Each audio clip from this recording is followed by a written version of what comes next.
Control structures, ये हमारा अगला टॉपिक है। इसके अंदर हम मेन 3 टाइप्स पढ़ेंगे। हम ऑपरेटर्स पढ़ेंगे, आपको ऑपरेटर्स का पता होना चाहिए, ये हमारे पाइथन के बेसिक्स के अंदर आते हैं। फिर कंडीशनल स्टेटमेंट्स और उसके बाद लूप्स। ऑपरेटर्स जैसे हमने अरिथमेटिक देखे हैं अपनी अर्ली स्कूलिंग के अंदर, प्लस माइनस, इनका कोई स्पेसिफिक मैथमेटिकल काम होता है बेसिकली, तो होते हैं हमारे पास ऑपरेटर्स। इनकी हम टाइप्स को भी देखेंगे, उनको हम अभी देखेंगे। फिर आएंगे कंडीशनल स्टेटमेंट कि हम पाइथन को ये कैसे सिखा सकते हैं कि उसने डिसीजन मेकिंग कैसे करनी है, उसने फैसले कैसे लेने हैं। और उसके बाद लूप्स कि हम अपने प्रोग्राम के अंदर किसी लाइन ऑफ कोड को हम मल्टीपल टाइम्स या इटरेट कैसे कर सकते हैं, उनके ऊपर लूप कैसे लगा सकते हैं, उनको मल्टीपल टाइम्स हम कैसे रन कर सकते हैं। तो हम इन मेन 3 टॉपिक्स को पढ़ेंगे अपने कंट्रोल स्ट्रक्चर्स के अंदर। तो अब हम स्टार्ट कर लेते हैं ऑपरेटर्स से और ऑपरेटर्स की टाइप से। और ऑपरेटर्स बेसिकली हम इनसे कोई काम करवाएंगे, इनका कोई स्पेसिफिक काम होगा। अब हमारे पास 3 टाइप्स आ जाती हैं ऑपरेटर्स की। पहली आ जाती है अरिथमेटिक ऑपरेटर्स। ये हमारे पास बेसिक ऑपरेटर्स होते हैं like plus minus division multiplication. अगर मैं इनकी एग्जांपल्स लिखूं तो वो आ जाएंगी प्लस माइनस डिवीजन और साथ ही साथ मल्टीप्लिकेशन। तो ये हमारे पास सिंबल होता है डिवीजन का स्लैश, इसको हम फ्रंट स्लैश बोलते हैं, और हमारे पास मल्टीप्लिकेशन का सिंबल आ जाता है स्टार। तो पाइथन को इन सिंबल्स का पता है डिवीजन और मल्टीप्लिकेशन के लिए, प्लस माइनस के वही सेम सिंबल्स प्लस और माइनस वाले। इसके साथ ही साथ ये तो हमारे हैं मेन ऑपरेटर्स अरिथमेटिक। इसके साथ ही साथ हम मॉड्यूलस ऑपरेटर को देखेंगे जिसका साइन होगा परसेंटेज। और इसके साथ ही साथ हम देखेंगे कि हमारे पास एक्सपोनेंशिएशन या पावर वाला ऑपरेटर क्या होता है। अब इन 2 ऑपरेटर्स के बारे में अगर आपको नहीं पता तो हम इनको भी कवर करेंगे, इनको हम अभी समझेंगे। लेकिन पहले हम ऑपरेटर्स की सेकंड टाइप को देख लेते हैं जो कि है कंपैरिजन ऑपरेटर्स। तो इन बेस हमारे पास बेसिकली 3 टाइप्स आ जाती हैं ऑपरेटर्स की। कंपैरिजन, इसमें बेसिकली कंपेयर हो रहा है, 2 वैल्यूज को कंपेयर किया जा रहा है। तो जब हम डाटा को कंपेयर करेंगे तो हम कंपैरिजन ऑपरेटर का यूज कर सकते हैं जब हम वैल्यू को कंपेयर करेंगे। तो इनके नाम से पता चल जाता है, हमने comparison operator like greater than, less than, और इसके साथ ग्रेटर देन और इक्वल टू, और लेस देन और इक्वल टू, ये हमारे पास मेन कंपैरिजन ऑपरेटर्स आ जाते हैं। और उसके साथ ही साथ इक्वल टू, इसका क्या मतलब है कि लेफ्ट हैंड साइड वाली वैल्यू राइट हैंड साइड वाली वैल्यू के बिल्कुल बराबर है। अब हम देख लेते हैं कि जो मैंने ऑपरेटर्स की 2 टाइप्स लिखी हैं इनका स्पेसिफिक काम क्या होगा। तो प्लस, इसमें हम वैल्यूज को 2 ऐड कर रहे हैं, माइनस हम पहली वैल्यू से सेकंड वैल्यू को सब्ट्रैक्ट कर रहे हैं, माइनस कर रहे हैं, निकाल रहे हैं। डिवीजन, हम पहली वैल्यू से डिवाइड कर रहे हैं सेकंड वैल्यू को। मल्टीप्लिकेशन, हम मल्टीप्लाई करा रहे हैं 2 वैल्यूज को। और फिर हमारे पास मॉड्यूलस। मॉड्यूलस बेसिकली जब हम डिवाइड कराएंगे 2 नंबर्स को तो जो हमारे पास रिमाइंडर आएगा उसको देखने के लिए मॉड्यूलस ऑपरेटर का यूज करते हैं। अब मॉड्यूलस ऑपरेटर का रियल लाइफ में कहाँ यूज है? अब अगर आपने एक ऐसा प्रोग्राम बनाना है जो कि यूजर से इनपुट मांगता है इंटीजर डाटा टाइप, और यूजर को बताता है कि उसका जो नंबर है जो यूजर ने इनपुट में एंटर किया है वो इवन है या ऑड है, तो यहाँ पर हम मॉड्यूलस ऑपरेटर का यूज करेंगे। क्यों? क्योंकि अगर कोई नंबर इवन होगा तो जब वो डिवाइड होगा उसका रिमाइंडर हमें 0 मिलेगा। तो इवन और ऑड की हमें यही पता चलता है कि जब हमारे पास रिमाइंडर आएगा, अगर वो डिवीजन के बाद 0 होगा तभी तो हमारा जो नंबर है वो इवन होगा, अगर वो 0 नहीं होगा तो हमारे पास वो जो नंबर है वो ऑड होगा ऑब्वियसली, क्योंकि अगर कोई नंबर इवन नहीं है तो वो ऑड ही होगा। तो हमारे पास नंबर्स की 2 ही हो सकते हैं, लाइक इवन या ऑड। तो अगर कोई नंबर इवन नहीं है तो वो ऑड ही होगा। अब हम ऐसे प्रोग्राम्स भी बनाएंगे, तो यहाँ पर हम मॉड्यूलस ऑपरेटर का यूज करेंगे। तो ये हमारे बेसिक ऑपरेटर्स अरिथमेटिक ऑपरेटर्स के अंदर आता है। और फिर उसके बाद एक्सपोनेंशिएशन, पावर। हमने पावर तो पढ़ा है कि जब हम एक नंबर को पावर देते हैं, हम पावर को लिखते कैसे हैं? पावर को हम लिखते हैं लाइक 2 की पावर को, अगर मैंने 2 नंबर को पावर देनी हो तो मैं 2 के ऊपर एक छोटा सा नंबर लिखूंगा, और वो जो मैं नंबर लिखूंगा वो होगी पावर। किसकी होगी? वो होगी 2 की पावर। अब पावर होती क्या है? पावर का बेसिकली मतलब ये होता है कि 2 को, ये जो हमारा 2 है जो नीचे बेस में नंबर लिखा है इसको हम बेस नंबर कहते हैं।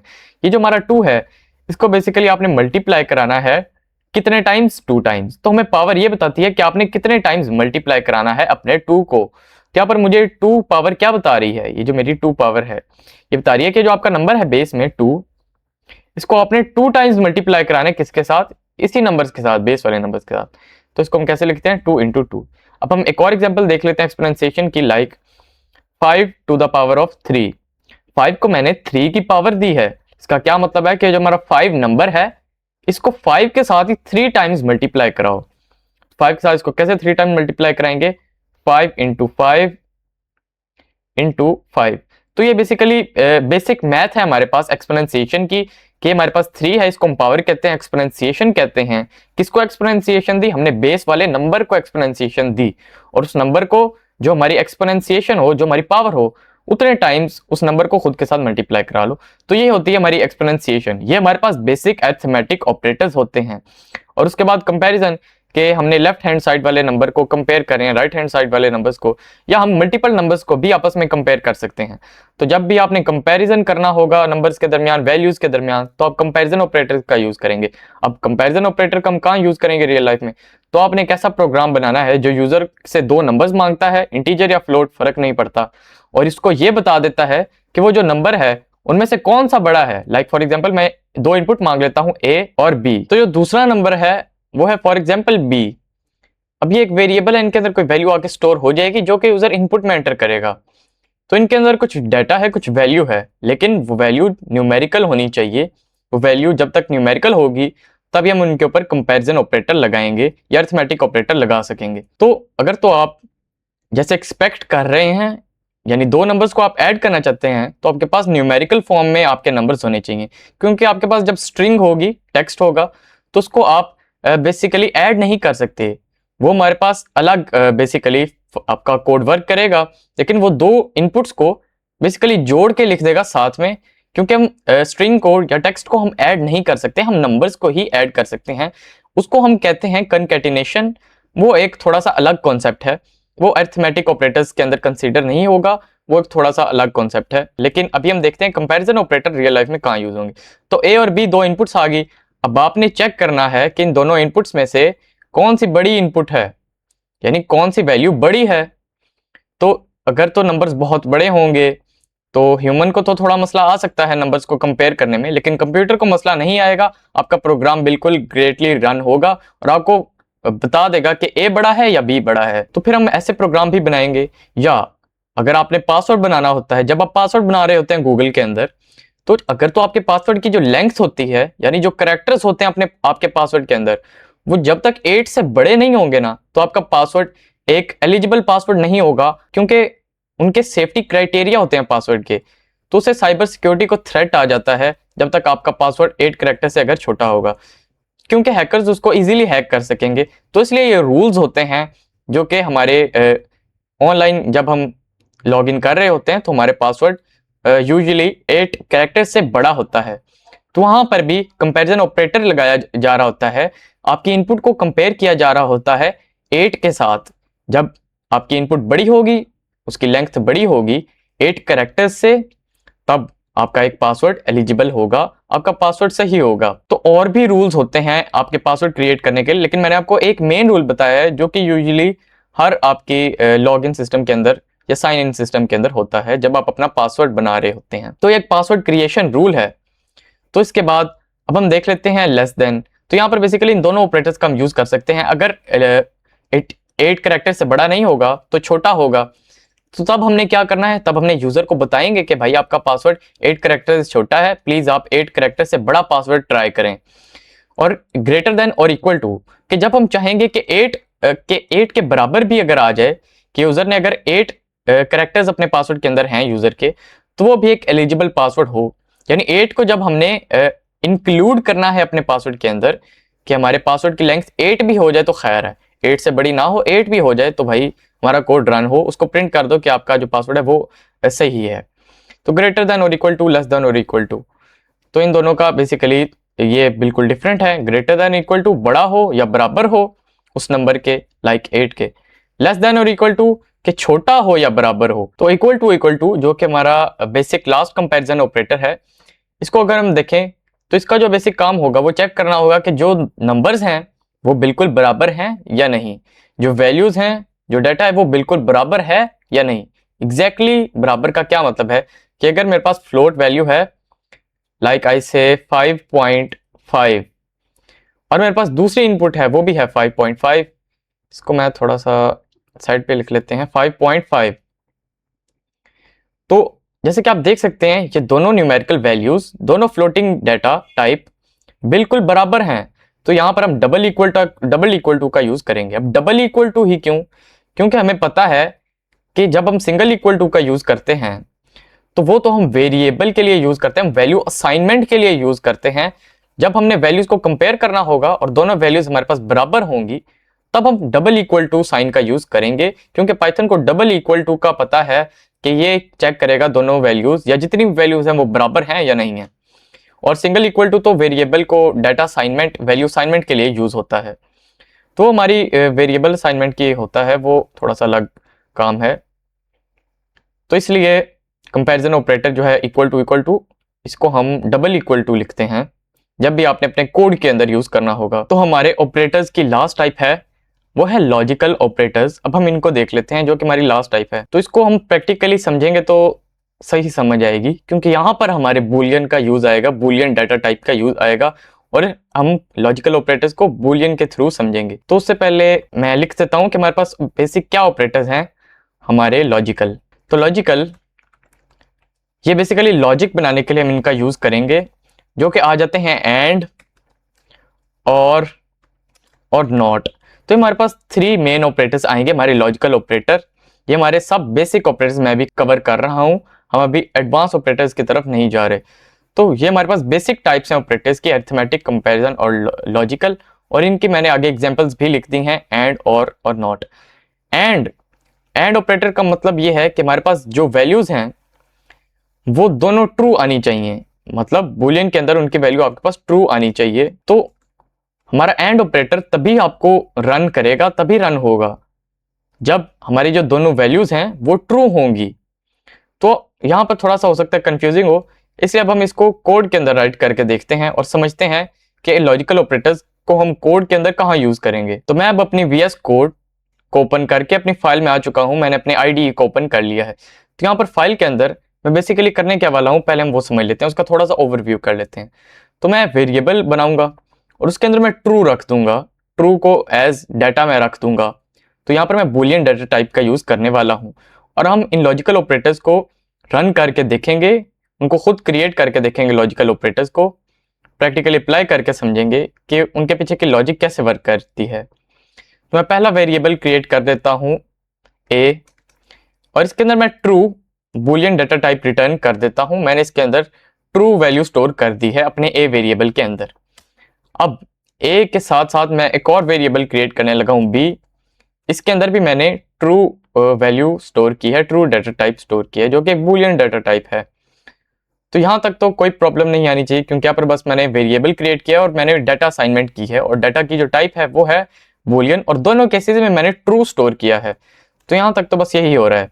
अब मैंने करना क्या है, मैंने बेसिकली प्रिंट करवाना है कि अगर तो मेरा a है और b है, इन दोनों की वैल्यू ट्रू होगी तभी हमारा लॉजिकल ऑपरेटर हमें ट्रू वैल्यू रिटर्न करेगा। तो मैं प्रिंट कर देता हूं, क्योंकि हमने अपने बूलियन अपने लॉजिकल ऑपरेटर की जो वैल्यू होगी जो रिटर्न करेगा हमने उसको देखना है। तो प्रिंट के अंदर मैं जाता हूं a एंड b, एंड हमारे पास कीवर्ड है एक, तो इसका कोई स्पेसिफिक मतलब होगा और ये एक लॉजिकल ऑपरेटर है। तो a एंड d इसके स्पेसिफिक स्पेलिंग है, हमारे पास ये कीवर्ड है a एंड b। तो यहां पर बेसिकली हो क्या रहा है, प्रिंट फंक्शन तो बेसिकली हमने इसको देखा था कि प्रिंट करेगा, किसको प्रिंट करेगा, a एंड b, इन दोनों की वैल्यूज को वो देखेगा। तो अगर तो उन दोनों की वैल्यूज हमारे पास ट्रू होंगी, लाइक इस केस में हमारे पास ट्रू है दोनों हमारे वेरिएबल्स की वैल्यू, हमारे वेरिएबल का डाटा जो है वो ट्रू है, तो हमें हमारा एंड ऑपरेटर भी ट्रू वैल्यू रिटर्न कर देगा। तो इस केस के अंदर हम अपने एंड ऑपरेटर का यूज करेंगे जब हमें अपनी सारी वैल्यूज ट्रू चाहिए होंगी। तो हमारे पास इसी तरह एंड के साथ और ऑपरेटर भी होता है। अब हम इस ऑपरेटर को रन करके भी देख लेते हैं। मैं थोड़ा सा और जूम इन कर लूं और दोबारा बता दूं, मैंने एक वेरिएबल क्रिएट किया a, b क्रिएट किया सेकंड वेरिएबल, दोनों के अंदर मैंने ट्रू डाटा स्टोर कर दिया जो कि एक बूलियन डाटा टाइप है। और फिर मैंने लॉजिक बनाई।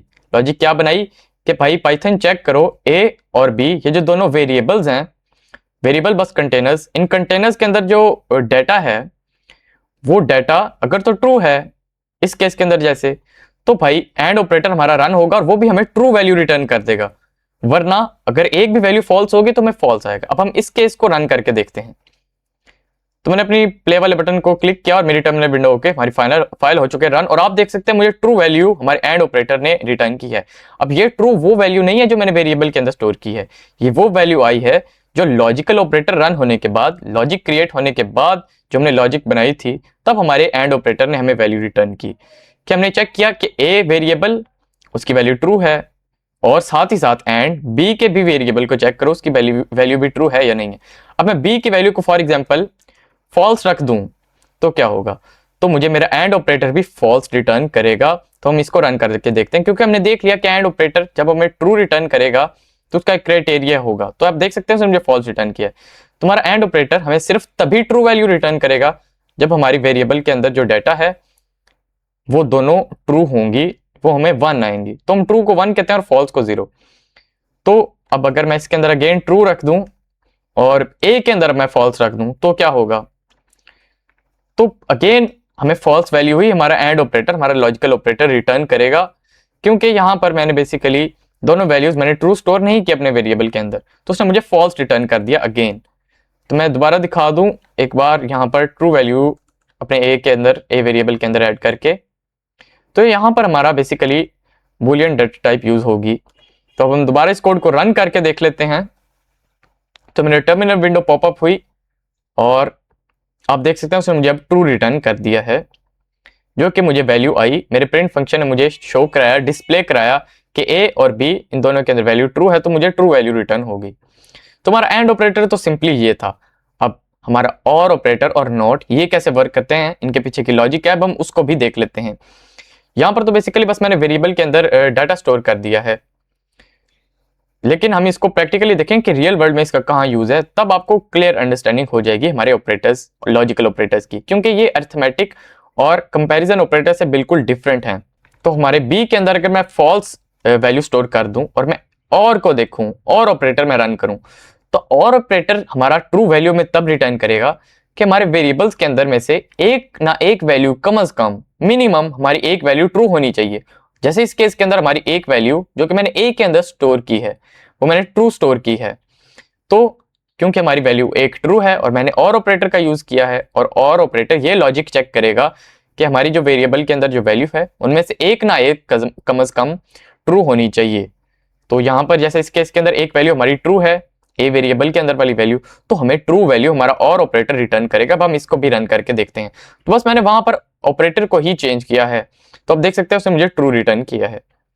तो उसने मुझे ट्रू क्यों रिटर्न किया, अगर ये एंड ऑपरेटर होता तो मुझे फॉल्स आता ऑब्वियसली, क्योंकि एंड ऑपरेटर के अंदर हमें दोनों वैल्यूज ट्रू चाहिए होती हैं, लेकिन और ऑपरेटर के अंदर ऐसा नहीं है, हमारी दोनों में से एक वैल्यू कम से कम ट्रू होनी चाहिए। अब अगर मैं सेकंड वैल्यू को भी ट्रू कर दूं, तो दोनों वैल्यूज को मैं अब अपने वेरिएबल के अंदर ट्रू रखने के बाद मैंने अब और ऑपरेटर को, अगेन ऑपरेटर तो मेरा वही है, बस मैंने डाटा को थोड़ा चेंज कर दिया, मैंने दोनों वैल्यूज को ट्रू कर दिया। तो हमारी रिक्वायरमेंट क्या थी और ऑपरेटर की ट्रू वैल्यू रिटर्न करने की, कि हमारी दोनों में से एक वैल्यू ट्रू होनी चाहिए। एक से ज्यादा होंगी तब भी हमें ट्रू आएगा, क्योंकि एक से कम होगी तब ही हमें फॉल्स आएगा। तो एक ना एक तो आपके पास ट्रू होनी ही चाहिए। अब हम इसको रन करके भी देख लेते हैं।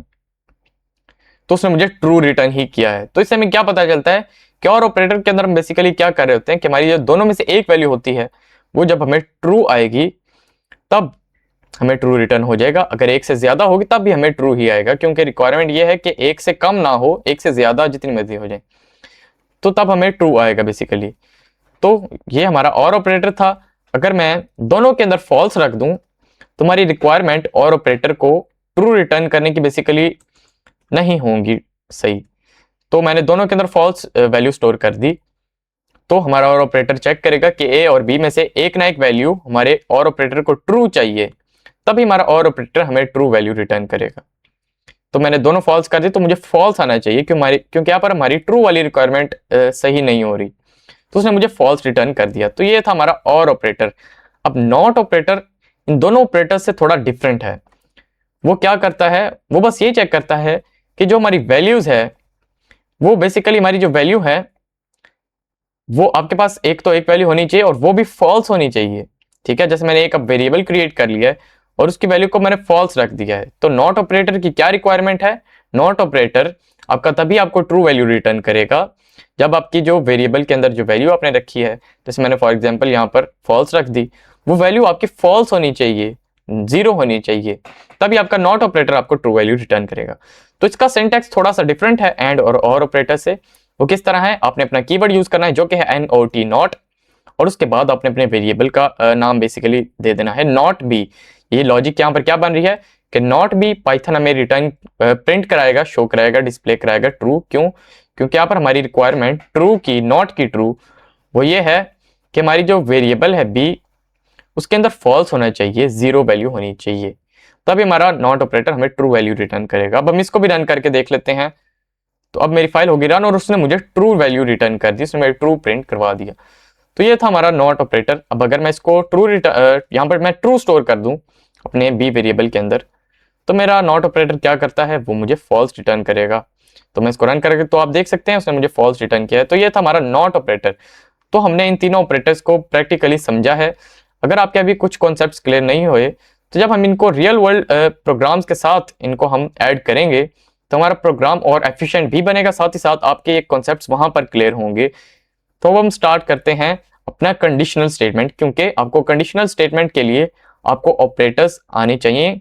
आपको कंपैरिजन ऑपरेटर, अरिथमेटिक और साथ ही साथ हमारा लास्ट ऑपरेटर जो कि था लॉजिकल ऑपरेटर, इन तीनों टाइप्स के आपको ऑपरेटर की समझ होनी चाहिए, तभी आप अपनी कंडीशनल स्टेटमेंट को अच्छी तरह अपने प्रोग्राम के अंदर अप्लाई कर सकेंगे।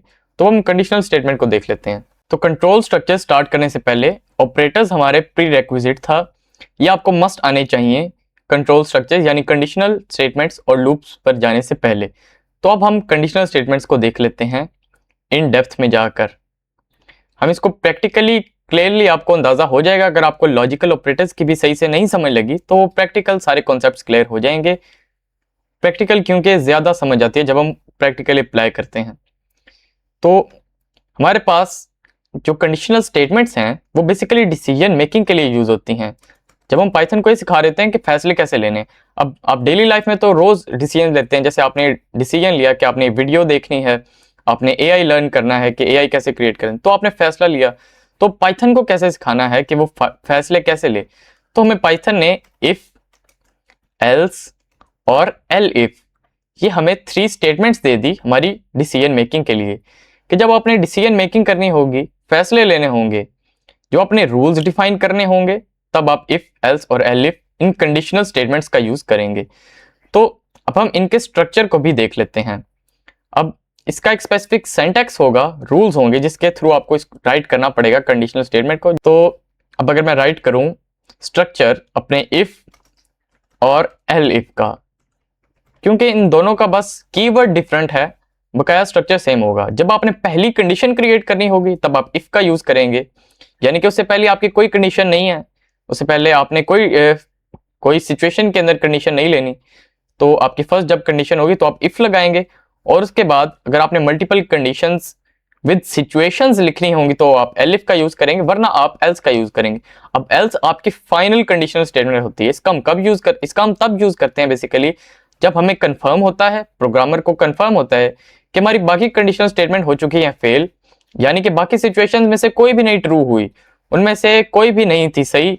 अब प्रोग्रामर को कंफर्म है कि भाई वो तो सही नहीं रन हुई, लेकिन ये वाली जरूर रन होगी, तो प्रोग्रामर श्योर था इस स्टेटमेंट के बारे में, तो हम एल्स का यूज कर लेते हैं। और एल्स के अंदर हमें बेसिकली सिचुएशन स्पेसिफाई करने की जरूरत नहीं है। तो इफ और एलिफ का तो बेसिकली हम सिचुएशन जब साथ स्पेसिफाई करेंगे तो हम इनका यूज करेंगे, लेकिन एल्स के अंदर हम बेसिकली यूजुअली तब यूज करते हैं जब हमें कंफर्म होता है कि बाकी कंडीशंस हो गई हैं फेल, अब ये होगी कंफर्म। लाइक अगर आपने यूजर से इनपुट मांगनी है और इनपुट आपने ये बताना है कि वो इवन है या ऑड है, नंबर इंटीजर होगा या फ्लोट, आपने ये बताना है कि वो इवन है या ऑड, तो आप एल्स का यूज करेंगे तब जब आपको कंफर्म हो जाएगा कि भाई एक नंबर इवन नहीं था तो अब ये ऑड ही होगा, क्योंकि जब तक वो नंबर इंटीजर होगा तो वो ऑड ही, तो अगर वो इवन नहीं होगा तो वो ऑड ही होगा। हमारे पास एक नंबर या इवन हो सकता है या ऑड हो सकता है जब तक वो इंटीजर है। तो हम यहाँ पर एल्स का यूज करेंगे अपनी सेकंड कंडीशन में या अपनी फाइनल कंडीशन की तरह। तो इफ, एलिफ और एल्स ये 3 हमारे पास मेन कंडीशन। अब हम इसका स्ट्रक्चर को देख लेते हैं। इफ और एलिफ का जो स्ट्रक्चर है वो है कीवर्ड, और कीवर्ड के बाद आपने अपनी सिचुएशन बतानी है, वो स्पेसिफाई करनी है जिस सिचुएशन के अंदर रहते हुए पाइथन डिसीजन लेगा। सिचुएशन कोई भी हो सकते हैं। जैसे अगर आपने नंबर को कंपेयर करना है तो यहाँ पर आप कंपैरिजन ऑपरेटर का यूज करेंगे सिचुएशन के अंदर। जब आपने चेक करना है कि आपका कोई नंबर इवन है या ऑड है तो भी वो आपकी सिचुएशन के अंदर ही आएगी, क्योंकि सिचुएशन अगर आपकी ट्रू होगी यानी अगर आपका इवन होगा नंबर तो ही तो आपने कुछ अपने यूजर को शो कराना होगा, अपने यूजर को ये बताना होगा कि आपका ये नंबर इवन है। तो इसलिए हम सिचुएशन स्पेसिफाई करेंगे और सिचुएशन के बाद आपका आ जाएगा बेसिकली कॉलन। तो कॉलन हमारा सिंटैक्स का हिस्सा है। तो ये हमारा बेसिकली स्ट्रक्चर होगा हमारे इफ और एलिफ का, इनका बस कीवर्ड डिफरेंट होगा। तो इफ जब आप अपनी पहली कंडीशन बनाएंगे उससे पिछले आपकी कोई कंडीशन नहीं होगी, पहली कंडीशनल स्टेटमेंट होगी तो आप इफ का यूज करेंगे। एलिफ को आप अपने कोड में मल्टीपल टाइम्स यूज कर सकते हैं अपनी सेम इंडेंटेशन के अंदर।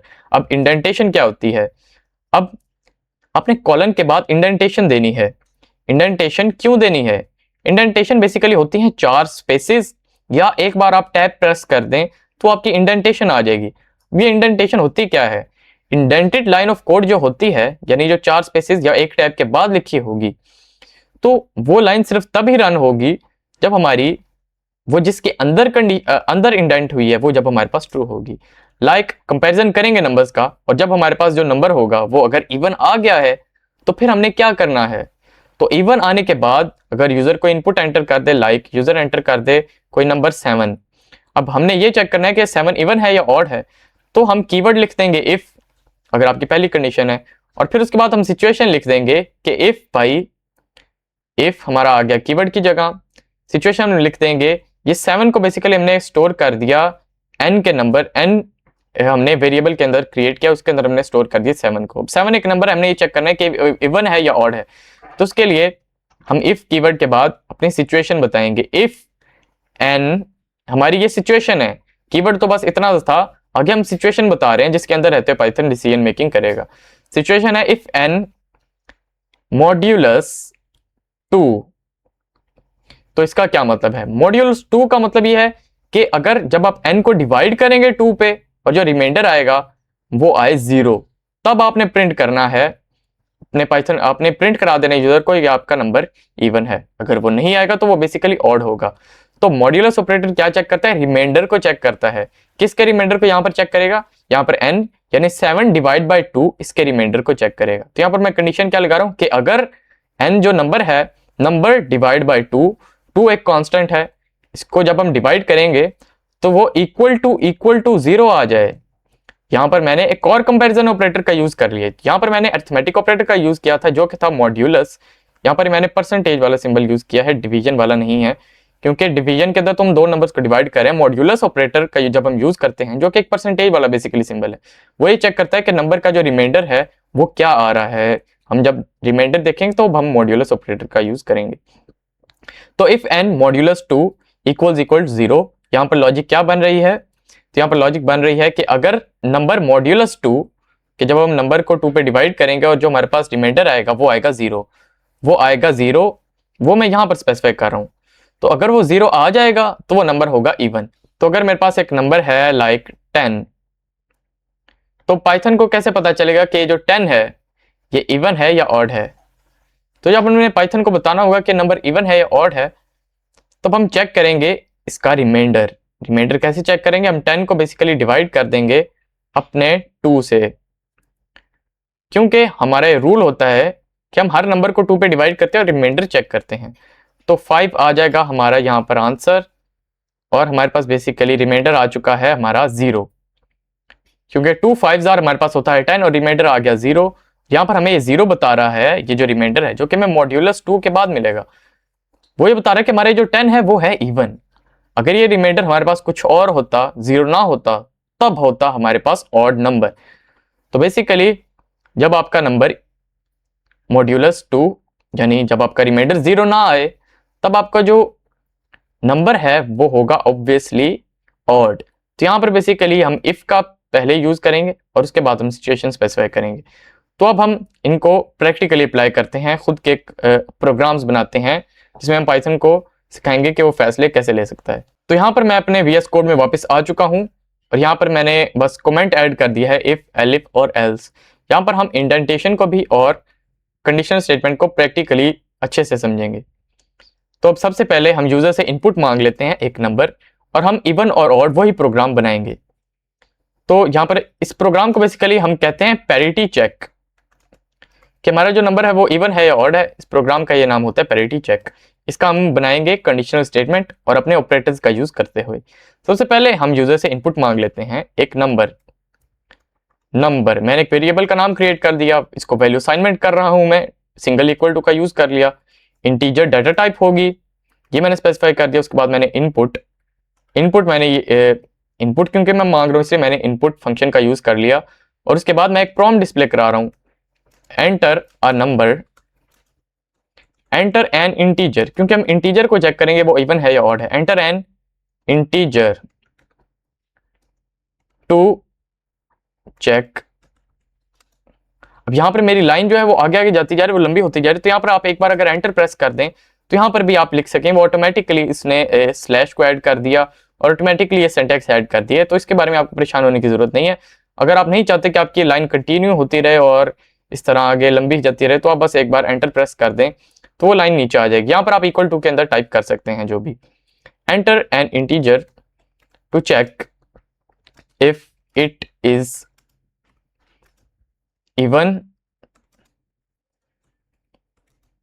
इवन और ऑड। तो मैंने यूजर को प्रॉम्प्ट डिस्प्ले करा दिया कि आप एक इंटीजर एंटर करें ताकि हम चेक कर सकें कि वो इवन है या ऑड है। तो यहां तक तो बस सिंपल है, इनपुट मांग ली, प्रॉम्प्ट डिस्प्ले करा दिया। प्रॉम्प्ट आपका कुछ भी हो सकता है, फर्क नहीं पड़ता। यहां पर ये कैसे आया, ये बस मैंने एंटर प्रेस किया।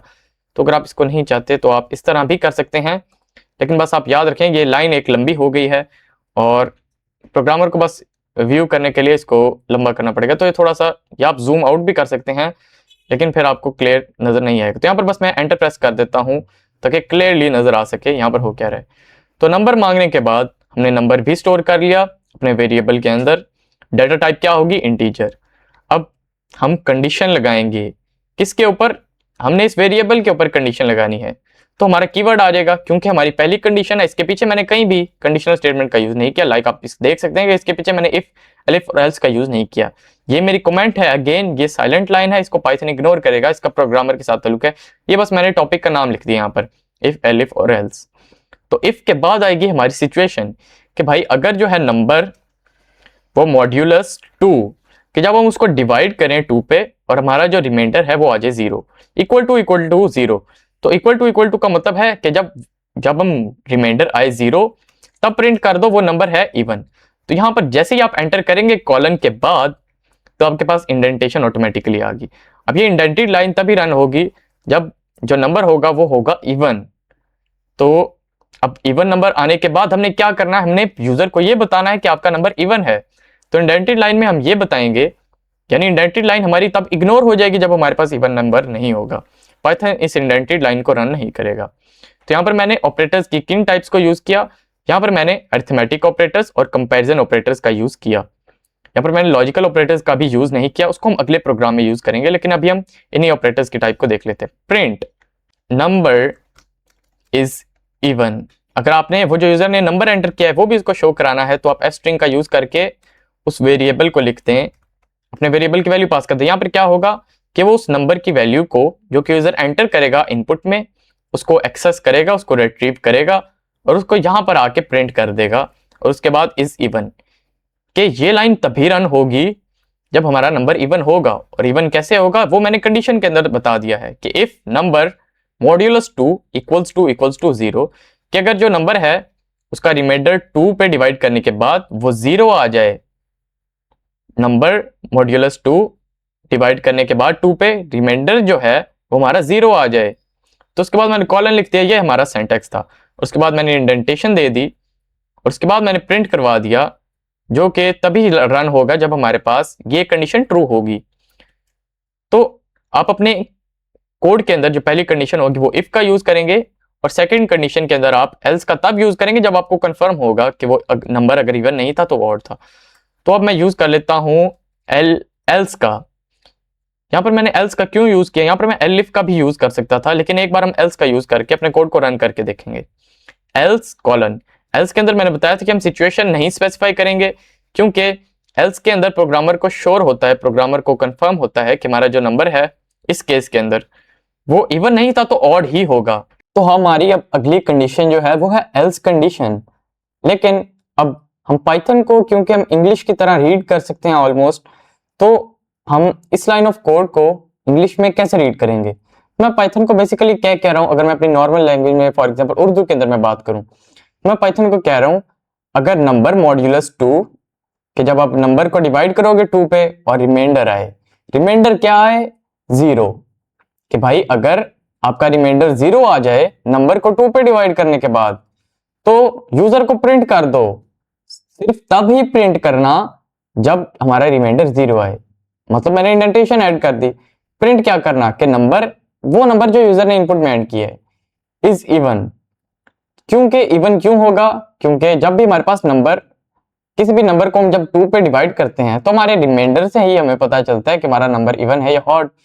तो जब हम नंबर को लाइक फॉर एग्जांपल 10 को डिवाइड करेंगे 2 पे तो हमारे पास रिमाइंडर आता है 0, 0 आएगा तो इसका मतलब होगा कि जो हमारा नंबर है यानी 10 है इस केस के अंदर वो था इवन। तो हमने यूजर को प्रिंट कर दिया कि आपने नंबर एंटर किया है वो है इवन। लेकिन अब अगर एक नंबर इवन नहीं है तो वो कौन सा नंबर होगा, तो वो ऑब्वियसली ऑड होगा। तो अब मैं क्या करता हूं एल्स के अंदर, मैंने बस कॉलन लगा दिया है। यहां पर मैंने सिचुएशन क्यों नहीं स्पेसिफाई की, जैसे मैंने यहां पर एक कंडीशन लगाई थी, ये वाली कंडीशन मेरी, तो यहां पर मेरा कंपैरिजन भी हो रहा है, यहां पर ऑपरेशंस भी हो रहे हैं। तो यहां पर बेसिकली हमने कंडीशन लगाई थी, लेकिन एल्स के अंदर हम सिचुएशन को स्पेसिफाई नहीं करते, क्योंकि एल्स में पाइथन को बस ये कह देते हैं कि भाई हमारी बाकी हालात तो नहीं थे, अब बस ये होगा ही होगा, इसको प्रिंट कर दो। तो यहाँ पर हम एल्स का यूज करते हैं। तो मैंने कह दिया कि अगर हमारा नंबर इवन नहीं है तो हमारा नंबर ऑड होगा, तो बस उसको प्रिंट कर दो। एफ स्ट्रिंग का हम यूज कर लेते हैं अगेन, ताकि यूजर ने जो नंबर एंटर किया वो मुझे दिखा सके नंबर इज ऑड, कि जो नंबर आपने एंटर किया है वो ऑड है, क्योंकि वो इवन नहीं था।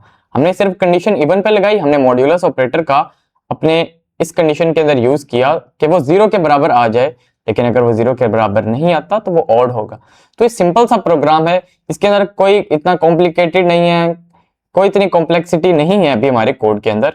इसको अगर आपको ये थोड़ा सा ऑड लग रहा है तो मैं इसको कट कर देता हूं जस्ट लाइक दिस।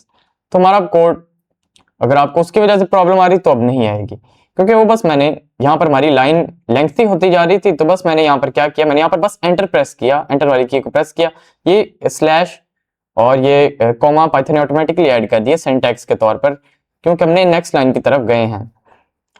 तो अगर आपको अजीब लग रहा है तो हम इसको कट कर देते हैं, नो प्रॉब्लम।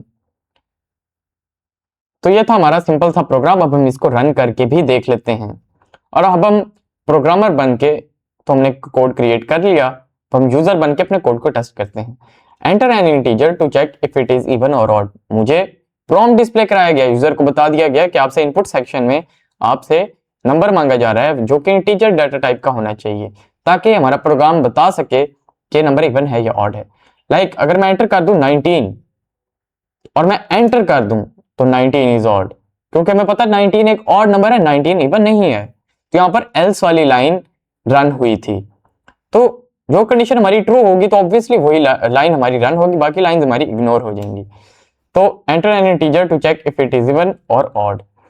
तो अब अगर मैं एक इवन नंबर एंटर करूं लाइक 18, तो उसने मुझे कह दिया 18 इज इवन। तो हमारी यहाँ पर कैलकुलेशन हो रही है हमारे प्रोग्राम के पीछे, और यहाँ पर हमें इंटरफेस के अंदर यूजर अपने प्रोग्राम से इंटरेक्ट कर सकता है। तो अब अगर मैं कोई लेंथी सा नंबर एंटर कर दूं, लाइक एक रैंडम नंबर एंटर कर दिया बड़ा सा, अब देखते हैं क्या कहते हैं। वो कह रहा है कि हमारा नंबर ऑड है। आप चेक भी कर सकते हैं, लेकिन हमें पाइथन पर भरोसा है, क्योंकि यहाँ पर हमने अपने कोड के अंदर लॉजिक सही डेवलप की है। तो ये था हमारा सिंपल सा प्रोग्राम कंडीशनल स्टेटमेंट्स का यूज करके। अब हम थोड़ी सी एडवांस कंडीशनल स्टेटमेंट्स को देखेंगे, मतलब हम थोड़े से लेंथी रूल्स भी डिफाइन करेंगे। यहाँ पर तो सिंपल मैंने 2 रूल्स डिफाइन किए हैं, यहाँ पर 2 कंडीशन बस मैंने लगाएंगे कि अगर ऐसा हो तो ये कर देना। ये सिर्फ तभी होगा, यानी प्रिंट वाली लाइन सिर्फ तभी ट्रिगर होगी, तभी रन होगी जब हमारी कंडीशन ट्रू होगी, वरना इस लाइन को पाइथन इग्नोर कर देगा, सिंपल। और ये कंडीशन क्या है कि अगर नंबर मॉड्यूलस 2 बराबर आ जाए 0 के, यानी जो रिमाइंडर है डिवाइड करने के बाद 2 पर, किसको, नंबर को, कौन सा नंबर जो यूजर ने इनपुट में एंटर किया वो आके वेरिएबल में स्टोर हो जाएगा, और उसको फिर आकर डिवाइड किया जाएगा 2 पे, और उसके रिमाइंडर को यहाँ पर बेसिकली देखा जाएगा कि मॉड्यूलस ऑपरेटर रिमाइंडर को देखता है नंबर को डिवाइड करने के बाद, किससे डिवाइड करेगा, 2 पे। फिर वो चेक करेगा कि ये जो हमारे पास रिमाइंडर आया था नंबर को 2 पे डिवाइड करने के बाद, क्या वो 0 के बराबर आ रहा है। अगर तो आ रहा है तो नंबर हमारे पास इवन आ गया है, और फिर हमें प्रिंट कर दिया जाएगा, हमारी इंडेंटेड लाइन हमारी रन होगी।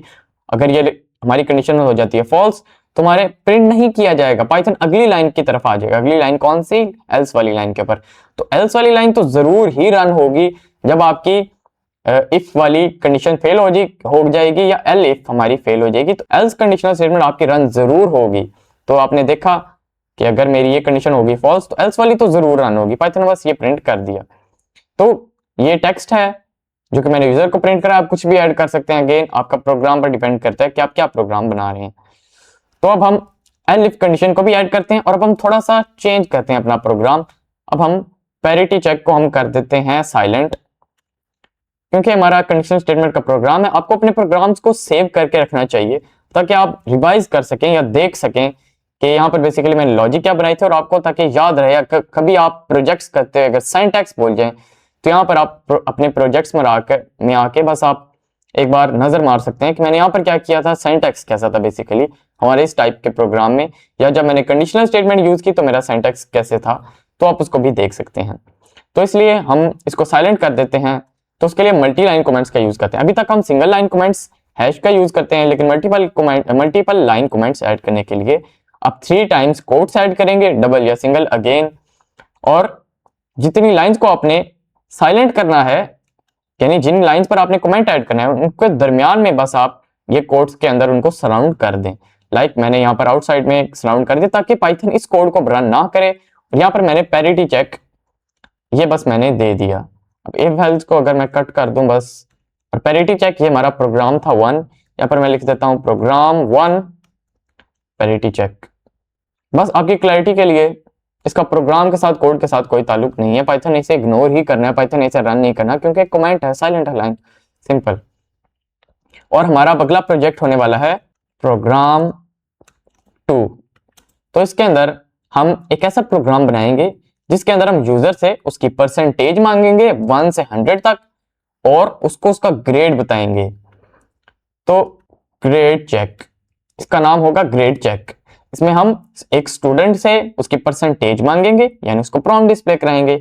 कैसे मांगेंगे? इनपुट फंक्शन का यूज करते हुए, क्योंकि हमारा जो नंबर होगा वो होगा बेसिकली इंटीजर के अंदर, क्योंकि परसेंटेज, या हम फ्लोटिंग भी रख सकते हैं क्योंकि परसेंटेज 99.9 भी हो सकती है। तो इसलिए अब हम स्टार्ट करते हैं अपना ये वाला program, program number 2 grade check. तो इसके अंदर हम एल इफ का भी यूज करने वाले हैं, तो आपके बाकी कॉन्सेप्ट्स अगर कंडीशनल स्टेटमेंट के रह गए तो वो भी क्लियर हो जाएंगे। तो इसके अंदर हम करेंगे क्या, हम पहले उसे इनपुट मांग लेंगे यूजर के नंबर्स, स्टूडेंट परसेंटेज, मैंने अपने वेरिएबल का नाम रख लिया सिंपल। फिर असाइनमेंट के लिए इक्वल टू साइन के, यानी कि हमारे इस वेरिएबल के नाम को अपनी वैल्यू साइन कर देनी है। कौन सी वैल्यू? जो कि यूजर एंटर करेगा। कौन सी डाटा टाइप के अंदर? फ्लोटिंग डाटा टाइप के अंदर यूजर इनपुट एंटर करेगा, यानी हम यूजर से इनपुट मांगेंगे।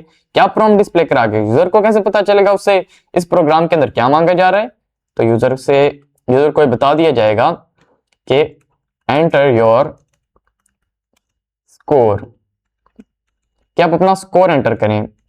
एंटर योर परसेंटेज बस हम लिख देते हैं। आप ये कुछ भी प्रॉम्प्ट लिख सकते हैं अगेन, क्योंकि ये टेक्स्ट साइज से फर्क नहीं पड़ता। जब तक आपकी लॉजिक सेम होगी तो आपका प्रोग्राम रन होगा। लॉजिक हमारी ये है, यहां तक हमारी लॉजिक सिंटैक्स है, और बाकी हमारा प्रॉम्प्ट है, इससे फर्क नहीं पड़ता। तो अब मैं एक बार परसेंटेज मांग ली, परसेंटेज हमारे पास आ चुकी है। अब हमने इसके ऊपर कंडीशन लगानी है। अपने पाइथन को यह बताना है कि यूजर को उसका ग्रेड प्रिंट करना है उसकी परसेंटेज के बेस पर। तो अब हम इफ कंडीशन का सबसे पहले यूज करेंगे, क्योंकि जब भी हमारे पास पहले कोई कंडीशनल स्टेटमेंट नहीं यूज होती तो हम पहली कंडीशनल स्टेटमेंट इफ का यूज करते हैं। इफ के बाद हमारी सिचुएशन आएगी, यानी कि इफ स्टूडेंट परसेंटेज, यहां पर मैं कंपैरिजन करूंगा किसके साथ? अपने एक कांस्टेंट के साथ। अगर स्टूडेंट की परसेंटेज ग्रेटर देन और इक्वल टू हो 90, ग्रेटर देन और इक्वल टू हो 90, तो उसको प्रिंट कर दो। तो यूजर को प्रिंट कर दो your grade is a star, क्योंकि हमें पता है कि जिसकी भी परसेंटेज 90 प्लस होती है 90 से 100 के दरमियान, यानी 100 भी हो या 90 भी हो। तो जब हमने 90 को इंक्लूड करना था तो मैंने ग्रेटर देन और इक्वल टू का कंपैरिजन ऑपरेटर यूज कर लिया। ग्रेटर देन और इक्वल टू का क्या मतलब होगा कि जो हमारे पास परसेंटेज आएगी उसका जब कंपैरिजन होगा तो अगर यूजर 90 भी एंटर कर देगा तो 90 के बराबर भी अगर इनपुट आ जाएगी जो कि यूजर एंटर करेगा तो उसका ग्रेड भी ए होगा, क्योंकि हमें पता है कि जिसकी 90 परसेंटेज होती है उसका ग्रेड भी ए होता है। जिसके परसेंटेज 89 होगी यानी 90 से एक कम होगी उसका ग्रेड फिर आगे ए हो जाएगा, ए स्टार नहीं रहेगा। तो ये हमारी थी पहली कंडीशन। तो यहाँ पर मैंने इफ का यूज कर लिया। अब इसके बारे में परेशान होने की जरूरत नहीं है क्योंकि इसको हमने साइलेंट किया हुआ है, बस याद दहानी के लिए हमें याद रह जाए कि जब हमने अगर सिंटैक्स को देखना होगा तो आप देख सकते हैं। ये बस आपकी याद दहानी के लिए। आप अपने प्रोजेक्ट्स को एक फाइल के अंदर सेव करते रहें या मल्टीपल फाइल्स को एक फोल्डर के अंदर सेव करते रहें। जब आपको प्रॉब्लम आएगी तो आप सिंटैक्स को याद कर सकते हैं, बार बार वीडियोस को या गूगल करने के बजाय आप अपनी फाइल्स को भी खोलकर देख सकते हैं। तो क्योंकि मैंने एक इफ का यूज कर लिया और मैंने एक सिचुएशन स्पेसिफाई कर दी, अब एल्स का तो मैं यूज नहीं कर सकता क्योंकि हमारे पास और भी ग्रेड्स होते हैं। हमारे पास सिर्फ ए स्टार ग्रेड नहीं है, हमारे पास ए है, बी स्टार है, बी है, सी फेल आगे, तो हमारे पास और भी ग्रेड्स हैं। तो हम एल्स का यूज नहीं यूज कर सकते। क्यों? क्योंकि एल्स का अगर हम यूज करेंगे तो हम बाकी सारे ग्रेड्स को कैसे इंक्लूड करेंगे। तो अब मैं एल इफ का यूज करूंगा। तो यहां पर मैं इफ का अगेन यूज नहीं कर सकता क्योंकि हम अपने कोड के अंदर पहली मर्तबा यानी पहले जब हमारे पास कंडीशन नहीं होती तो हम इफ का यूज करते हैं। उसके बाद हम एल इफ का जितनी मर्जी बार अपने कोड के अंदर यूज कर सकते हैं। तो एल इफ स्टूडेंट परसेंटेज के अगर ये नहीं हुआ, यानी कि अगर स्टूडेंट की परसेंटेज थी वो 90 या 90 से बड़ी नहीं थी, 90 से ज्यादा नहीं थी, तो हो सकता है, मैं अपने प्रोग्राम में लॉजिक बना रहा हूं, तो हो सकता है कि यूजर की परसेंटेज ग्रेटर देन और इक्वल टू हो 80। तो ये भी तो हो सकता है। लेकिन यहां पर एक प्रॉब्लम है, हमें लॉजिकल ऑपरेटर यानी एंड का यूज करना पड़ेगा क्योंकि 90 से बड़ी तो होगी। अब 90 से बड़ी कहां तक होगी, क्योंकि अगर वो 100 यूजर 120 एंटर कर दे, 200 एंटर कर दे, 1000 एंटर कर दे, तो क्या होगा हम पहले इसको रन करके देखते हैं क्योंकि अभी हमने लॉजिकल ऑपरेटर का यूज नहीं किया। अभी तक हम इस कोड को रन करके देखते हैं जो कि इसके अंदर एक प्रॉब्लम है। प्रॉब्लम मैंने बता दी कि परसेंटेज तो हमारे पास 1 से 100 तक होती है, लेकिन अगर कोई यूजर परसेंटेज 1000 एंटर कर दे तो क्या होगा, क्योंकि हमने लिमिट नहीं की बेसिकली परसेंटेज को। तो अगर मैं 1000 एंटर कर दूं तो मेरा ग्रेड क्या है, तो आप देख सकते हैं मेरा ग्रेड है ए स्टार, हालांकि ये बिल्कुल गलत बात है। तो एंटर योर परसेंटेज, जहां तक तो सब सही है, हमें अपने लॉजिकल ऑपरेटर को ऐड करना है। तो हमारा एंड लॉजिकल ऑपरेटर इस केस में काम आएगा क्योंकि हमारे पास परसेंटेज हो सकता है 90 या 90 से बड़ी तो आ जाए, लेकिन अब 100 या 100 से कम भी हमें चाहिए। इफ स्टूडेंट परसेंटेज के अगर स्टूडेंट की परसेंटेज ज्यादा हो या बराबर हो 90 के और साथ ही साथ स्टूडेंट की परसेंटेज हो लेस देन और इक्वल टू 100, यानी 100 से छोटी या 100 जितनी हो। तो मैंने यहां पर बेसिकली क्या किया, मैंने 90 के दरमियान 90 से 100 के दरमियान में 90 और 100 को इंक्लूड करके मैंने यहां पर बेसिकली लिमिट लगा सकते हैं, आप लगा दिया, आप कह सकते हैं एंड ऑपरेटर का यूज करते हुए कि एंड ये दोनों वैल्यूज जब हमारे पास ट्रू आएंगी, कैसे आएंगी, जब यूजर इनपुट एंटर करेगा 90 और 100 के दरमियान में, तो हमारी ये दोनों सिचुएशंस ट्रू हो जाएंगी, तभी हमारा ये एंड ऑपरेटर वन वैल्यू यानी ट्रू वैल्यू रिटर्न करेगा। और हमें पता है जब हमारी लाइन ट्रू होगी, हमारी जब कंडीशन ट्रू होगी तभी हमारी इंडेंटेड लाइन प्रिंट होगी, यानी तभी स्टूडेंट का ग्रेड ए स्टार होगा जब यूजर की जो परसेंटेज होगी जो कि यूजर इनपुट में एंटर करेगा वो 90 से 100 के दरमियान होगी।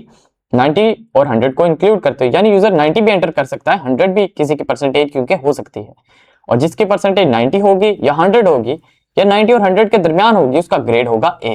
यहाँ पर बेसिकली ये हो रहा है। हम इसको अपनी नॉर्मल लैंग्वेज में कैसे रीड करते हैं कि अगर स्टूडेंट की परसेंटेज ज्यादा हो या बराबर हो 90 के और साथ ही साथ स्टूडेंट की परसेंटेज कम हो या बराबर हो 100 के, तो जाके यूजर को प्रिंट कर दो your grade is a star. Colon का यूज किया है, हमारे सिंटैक्स का हिस्सा, सिंटैक्स को बस आपने याद कर लें, रट लें, जैसे मर्जी कर लें, लिख लें कहीं। तो हमारी इफ पहली कंडीशन। अब एलिफ, अगेन हम एलिफ को जितनी मर्जी टाइम्स चाहें यूज कर सकते हैं। यहां पर भी अगेन मैं लिमिट लगाऊंगा 80 से 90 तक। 90 तक तो नहीं लगा सकता, क्यों? क्योंकि यहां पर 90 को हमने ए ग्रेड के अंदर इंक्लूड किया है, तो मुझे 89 का यूज करना पड़ेगा। अब हम उसके बारे में बताता हूं कि मैंने 89 का क्यों चूज किया। Elif student percentage is greater than और equal to 89 and student percentage is less than और इक्वल टू सॉरी यहाँ पर 89 नहीं, हमें यहाँ पर लिखना चाहिए 70 से 89 तक। अब आप सोचेंगे मैंने यहाँ पर 70 लिखा और यहाँ पर 89, हालांकि यहाँ पर मैंने बस 90 और 100 लिखा। पहले में तो हमने सिर्फ इफ और एल्स का यूज किया था इसके अंदर, लेकिन हम एलिफ को भी इंक्लूड कर रहे हैं, तो एलिफ के अंदर भी हमने बस कीवर्ड डिफरेंट है। आप देख सकते हैं यहाँ पर मैंने सेम बस मैंने सिचुएशन स्पेसिफाई की है अपने कीवर्ड के बाद, मैंने कंपैरिजन भी यहाँ पर किया है और अपने लॉजिकल ऑपरेटर का भी यूज किया। तो आप देख सकते हैं हमें ऑपरेटर्स कितने काम आ रहे हैं। अगर हम एंड ऑपरेटर का ना यूज करते तो हमें अप्रोच डिफरेंट करनी पड़ती, लेकिन फिर भी हम इस प्रॉब्लम को फिर भी सॉल्व कर सकते थे लॉजिकल ऑपरेटर को यूज किए बगैर भी। लेकिन लॉजिकल ऑपरेटर ने हमारी जिंदगी आसान कर दी। इनका कोई ऑपरेशन है, इनका कोई काम है, क्या काम है?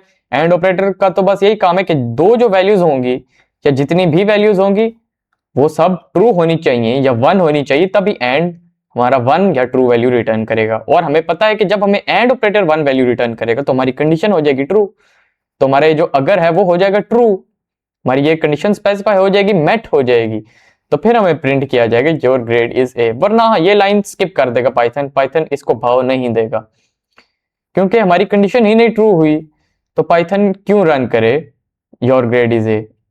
क्योंकि जिसके 90 से 100 के दरमियान या 90 और 100 को इंक्लूड करके भी परसेंटेज नहीं होगी तो उसका ग्रेड ए होगा ही नहीं। तो ये तो बस कॉमन सी सेंस है। तो यहाँ पर अगेन मैं फिर स्पेसिफाई करने लगा हूं कि मैं क्या शो कराना चाहता हूं कि अगर मेरी ये वाली कंडीशन ट्रू होगी, इसमें मैंने 70 से 89 इन दोनों को इंक्लूड करते हुए और इनके दरमियान में मैंने लिमिट रख दी है। तो जिसके मार्क्स 70 होंगे, जिसकी परसेंटेज 70 या 89 होगी या इनके दरमियान में, तो उसका ग्रेड क्या होगा अब मैं वो स्पेसिफाई करने लगा हूं। अब मैं यूजर को वो बताऊंगा कि अगर जिसके 70 से 89 तक है परसेंटेज तो उसका ग्रेड क्या है, अब मैं वो स्पेसिफाई करूंगा। तो मैं यहाँ पर लिख देता हूं योर ग्रेड इज ए। तो यहाँ पर ए स्टार था, यहाँ पर ए है, तो बस हम इसको हम ए कर लेते हैं और इसको हम बी कर लेते हैं, क्योंकि हम स्टार्स को हम रहने देते हैं बस। तो हमने एक एलिफ का यूज कर लिया और एक इफ। अब मैं अगली अगेन एलिफ करूंगा, क्योंकि फेल तो 40 से नीचे वाले होते हैं, अभी हमारी 60 से 70 भी रह गई, 50 से 60 भी रहेगी, तो उनको हम एलिफ का यूज करते हुए स्पेसिफाई करेंगे। एल इफ कि भाई अगर हमारी ये वाली भी कंडीशन ट्रू नहीं हो सकती, तो हो सकता है प्रोग्रामर सोचे कि भाई हो सकता है कि मेरी स्टूडेंट की परसेंटेज ग्रेटर देन और इक्वल टू हो 50 एंड स्टूडेंट की जो परसेंटेज है वो लेस देन और इक्वल टू हो, यहां पर क्योंकि 70 था तो यहां पर मैं 69 लिखूंगा। तो अगर आप इक्वल टू का ना यूज करें तो फिर आप यहां पर 70 लिख सकते हैं, क्योंकि यहां पर वो 70 को निकाल देगा, एक्सक्लूड कर देगा। तो अब अगर यूजर एंटर कर देगा 70 भी, तो भी उसका ग्रेड जो होगा वो मैं स्पेसिफाई करने लगा हूं, क्योंकि 70 को हम यहां पर इंक्लूड नहीं कर सकते, क्योंकि 70 का तो ग्रेड बी है। तो अगर मैं यहां पर भी इक्वल टू 70 लिख दूं तो उसका मतलब होगा कि जिस स्टूडेंट का परसेंटेज 70 है क्या उसका ग्रेड बी भी है, और वो ग्रेड जो मैं यहां पर लिखने जा रहा हूं नहीं। पाइथन वो वाला ग्रेड स्पेसिफाई करेगा अगर आपके नंबर सेम हैं, मैच कर रहे हैं, तो पाइथन आपकी लेटेस्ट वाली कंडीशन को ट्रू कर देगा, क्योंकि ये दोनों कंडीशन हो जाएंगी ट्रू, तो पाइथन इस वाले ग्रेड को बस प्रिंट कर देगा। तो हम उसको भी रन करके देखेंगे, लेकिन एक बार मैं इक्वल टू करके इसको 69 कर देता हूं, क्योंकि हम 70 को इंक्लूड नहीं करना चाहते। तो अब हम क्या करेंगे, हम क्या प्रिंट करवाना चाहते हैं यूजर को? हम प्रिंट कराएंगे योर ग्रेड इज सी। ए भी ग्रेड हो गया, बी भी हो गया, सी भी। ए ग्रेड 90 से 100 तक स्टूडेंट वालों के लिए है जिनकी परसेंटेज 90 से 100 तक है, बी ग्रेड 70 से 89 तक है, और हमारा सी ग्रेड 50 से 69 तक है। तो यहाँ पर हमारे जो नंबर्स हैं वो ओवरलैप नहीं कर रहे। तो मैंने आपको दोनों पेचेस बताई थी कि अगर आपने 70 ही लिखना है तो आपको अपना कंपैरिजन ऑपरेटर चेंज करना पड़ेगा, क्योंकि वो उससे एक्सक्लूड कर देगा 70 को। ग्रेटर देन और इक्वल टू का क्या मतलब है? ग्रेटर देन और इक्वल टू का मतलब है ज्यादा या बराबर। ज्यादा या बराबर किसके बराबर? 50 के। 50 से ज्यादा, 50 से बड़ा नंबर, या 50 के बराबर। अब 50 से बड़े तो और भी बहुत सारे नंबर हैं लाइक 100, लेकिन हमने 69 तक रखना है, क्योंकि 50 से 69 जिसके नंबर्स होंगे उसका ग्रेड होगा सी। तो यहाँ पर बस मैंने थोड़ी सी लॉजिक डेवलप की अपने लॉजिकल ऑपरेटर का यूज करते हुए। अब हमारे पास 3 ग्रेड्स आ चुके हैं। अब हम डी और ई को निकाल देते हैं एक बार, बस हम एल्स का यूज करके हम लिख देते हैं, बल्कि एक बार हम एलिफ का अगेन यूज करेंगे और हम स्टूडेंट परसेंटेज को अगेन कंपेयर करेंगे। If student percentage is less than और इक्वल टू 40, कि अगर स्टूडेंट की परसेंटेज लेस देन होगी 40 से, and student percentage is greater than और इक्वल टू 0 से ज्यादा और 40 से कम, तो बस मैंने बस ये नंबर्स को चेंज किया है। तो अगर आपने उसी सीरीज में देखना है तो हम यहाँ पर 0 कर देते हैं, यहाँ पर हम ग्रेटर देन कर लेते हैं। इसका क्या मतलब होगा कि स्टूडेंट की परसेंटेज 0 से ज्यादा होनी चाहिए। 0 से ज्यादा तो और भी बहुत सारे नंबर्स हैं, लेकिन कम किससे होनी चाहिए? तो मैं यहाँ पर लेस देन और इक्वल टू का यूज कर लेता हूँ। लेस देन और इक्वल टू 40, तो 49 कर लेते हैं चलो, ताकि हमारे सारे नंबर्स इंक्लूड हो जाएं 49 तक। 50 को हम नहीं इंक्लूड करेंगे, क्योंकि 50 का तो जिसके स्टूडेंट का स्कोर होगा उसका ग्रेड होगा सी। अब जिसका स्कोर 49 होगा वो होगा फेल। अब हम उसको प्रिंट कराएंगे, you are failed, you failed the exam, क्या आपने एग्जाम को फेल कर दिया है। अब हम एल्स कंडीशन, लास्ट कंडीशन को ऐड करके देखेंगे। आप अभी तक भी अपने कोड को टेस्ट करके देख सकते हैं, लेकिन आपको नंबर्स वही स्पेसिफाई करने होंगे जो इनके मिड में आते हैं। तो अब मैं एल्स के अंदर क्या प्रिंट कराना चाहता हूं कि अगर ये सारी कंडीशंस हो जाए फॉल्स, अब जो जरूर होगी वो, मैं प्रोग्रामर सोचता है कि प्लीज हो सकता है यूजर परसेंटेज जो हो वो 0 से 100 के दरमियान में ना एंटर कर रहा हो, ज्यादा एंटर कर रहा हो, लाइक 101 नेगेटिव नंबर में परसेंटेज एंटर कर रहा हो। Please enter percentage between 0 to 100, क्या आप 0 से 100 के दरमियान में परसेंटेज अपनी एंटर करें। यहां पर मैं एक्सक्लेमेशन साइन भी प्रिंट करवा देता हूं। और अब मैं अपने कोड को रन करके देखता हूं कितनी हमारी कंडीशनल स्टेटमेंट्स होगी। 1 2 3 4 5 कंडीशनल स्टेटमेंट्स हैं। इफ का मैंने एक ही बार यूज किया, मैंने बताया था। एल्स का भी हम एक बार यूज करेंगे। एलिफ का मल्टीपल टाइम्स यूज कर सकते हैं। इफ हमारी पहली कंडीशनल स्टेटमेंट थी, इसलिए इफ हमने यूज किया। एलिफ जो हमारी दरमियान में आ गई या मल्टीपल आ गई। एल्स जो हमारी लास्ट, एल्स के अंदर की हमारी बाकी कंडीशन तो कोई ट्रू नहीं हुई। प्रोग्रामर की जो बाकी सारी कंडीशन, बाकी सारी सिचुएशंस होगी फेल। प्रोग्रामर सोचता है कि पाइथन अब यही डिसीजन ले ले तो बेहतर रहेगा, क्योंकि बाकी सारी डिसीजंस तो नहीं हुई। तो हमारा फाइनल रूल था। तो यहां पर आप देख सकते हैं हम रूल बेस्ड सिस्टम बना रहे हैं, रूल स्पेसिफाई कर रहे हैं। तो अब हम इसको अगर रन करके देखें तो मेरे से मेरी परसेंटेज मांगी जा रही है, जो कि हमारी पहली लाइन ऑफ कोड थी इनपुट वाली। तो एंटर योर परसेंटेज, अगर मैं अपनी परसेंटेज 97 एंटर कर दूं तो क्या होता है, योर ग्रेड इज ए। तो आप देख सकते हैं मैंने जब 97 एंटर की तो हमारी कौन सी लाइन रन हुई, तो हमारी कौन सी कंडीशन ट्रू हुई, हमारी ये वाली कंडीशन ट्रू हुई, क्योंकि 90 से 100 के दरमियान में यूजर ने इनपुट डाली, यूजर ने 97 एंटर किया। 97 90 और 100 के दरमियान में है, इसलिए उसको ग्रेड ए प्रिंट करवा दिया गया। अगर यूजर 90 एंटर कर दे तो क्या होता है, तो भी उसका ग्रेड ए ही है, क्योंकि हमने 90 को इंक्लूड किया है। ग्रेटर देन और इक्वल टू का क्या मतलब कि 90 को भी इंक्लूड करना है, 90 को आपने स्किप नहीं कर देना। अब अगर मैं 100 एंटर करूं, जो कि हमारा एक्सट्रीम था इस कंडीशन की, एक्सट्रीम डाटा था हमारे इस कंडीशन के अकॉर्डिंग, तो अगर मैं 100 एंटर करके एंटर करूं तो आप देख सकते हैं मेरा ग्रेड अभी भी ए है। अब हम, अगर मैं अपना ग्रेड 87 एंटर करूं या 80 अगर मैं स्पेसिफिकली एंटर कर दूं, तो हमारी ये वाली कंडीशन होनी चाहिए ट्रू और मेरा ग्रेड होना चाहिए बी। अब अगर मैं इसको एंटर करूं तो आप देख सकते हैं योर ग्रेड इज बी, जो कि एक सही बात है। जिस तरह हमने रूल डिफाइन किया उसी तरह हमारा कोड रन हो रहा है। सो फार सो गुड। तो अब अगर मैं 70 भी ऐड कर दूं तो कौन सा ग्रेड होना चाहिए, बी होना चाहिए। क्यों? क्योंकि यहाँ पर मैंने 70 को भी बराबर रखा है स्टूडेंट की परसेंटेज के ऊपर, कि स्टूडेंट की परसेंटेज 70 के बराबर भी आ जाए तो भी पाइथन उसे उसका ग्रेड बी ही बताना। अब अगर मैं एंटर करूं तो मेरा ग्रेड है बी। अगेन मैं 89 भी एंटर कर देता हूं, 90 मैं नहीं एंटर कर सकता है कि 90 तो ग्रेड ए के अंदर मैंने इंक्लूड किया है। Your grade is B. तो आप देख सकते हैं सारी लॉजिक की बात है। अब अगर मैं 50 और 69 के दरमियान में एंटर करूं तो अब हमारी ये वाली एलिफ वाली कंडीशन को अब हम टेस्ट करके देख लेते हैं, जिसके अंदर हमने स्पेसिफाई किया था कि 50 से 69 इन दोनों को इंक्लूड करते हुए भी इनके दरमियान में नंबर आ जाए तो खैर है, उसको उसका ग्रेड प्रिंट कर देना सी। तो अब अगर मैं 55 एंटर करूं, जो कि 50 और 69 हमारी ये वाली कंडीशन ट्रू हो जाएगी, तो ग्रेड इज सी। आप देख सकते हैं योर ग्रेड इज सी। तो जैसे कि आप देख सकते हैं जो मेरी कंडीशन ट्रू होती है उसी की इंडेंटेड लाइन रन होती है और उसी की इंडेंटेशन वाली ग्रेड मुझे प्रिंट करवा दिया जाता है और बाकी सारी कंडीशन हमारी हो जाती है स्टॉप। तो दोबारा कोड रन नहीं होता क्योंकि इनपुट हमने एक ही बार एंटर किया है और उस इनपुट को हमने एक ही बार कंपैरिजन किया है और लॉजिकल ऑपरेटर हमने एक ही बार लगाया है, लेकिन हमारी कंडीशन स्टेटमेंट्स डिफरेंट थी। तो आप देख सकते हैं हमारा पाइथन डिसीजंस ले रहा है, हमारा पाइथन समझदार हो रहा है। तो अगर मैं अपनी एलिफ जिसके अंदर हमने एग्जाम को फेल कर दिया 0 से 49 के दरमियान में एंटर करूं, लाइक अगर मैं 1 अपनी परसेंटेज एंटर कर दूं तो क्या होता है, यू फेल्ड द एग्जाम। जैसे कि आप देख सकते हैं अगर आपकी 1 परसेंटेज थी तो अपने एग्जाम को फेल कर दिया, और अगर 49 थी किसी की तो भी उसने एग्जाम को फेल किया होगा। तो आप देख सकते हैं एग्जाम अगेन फेल कर दिया।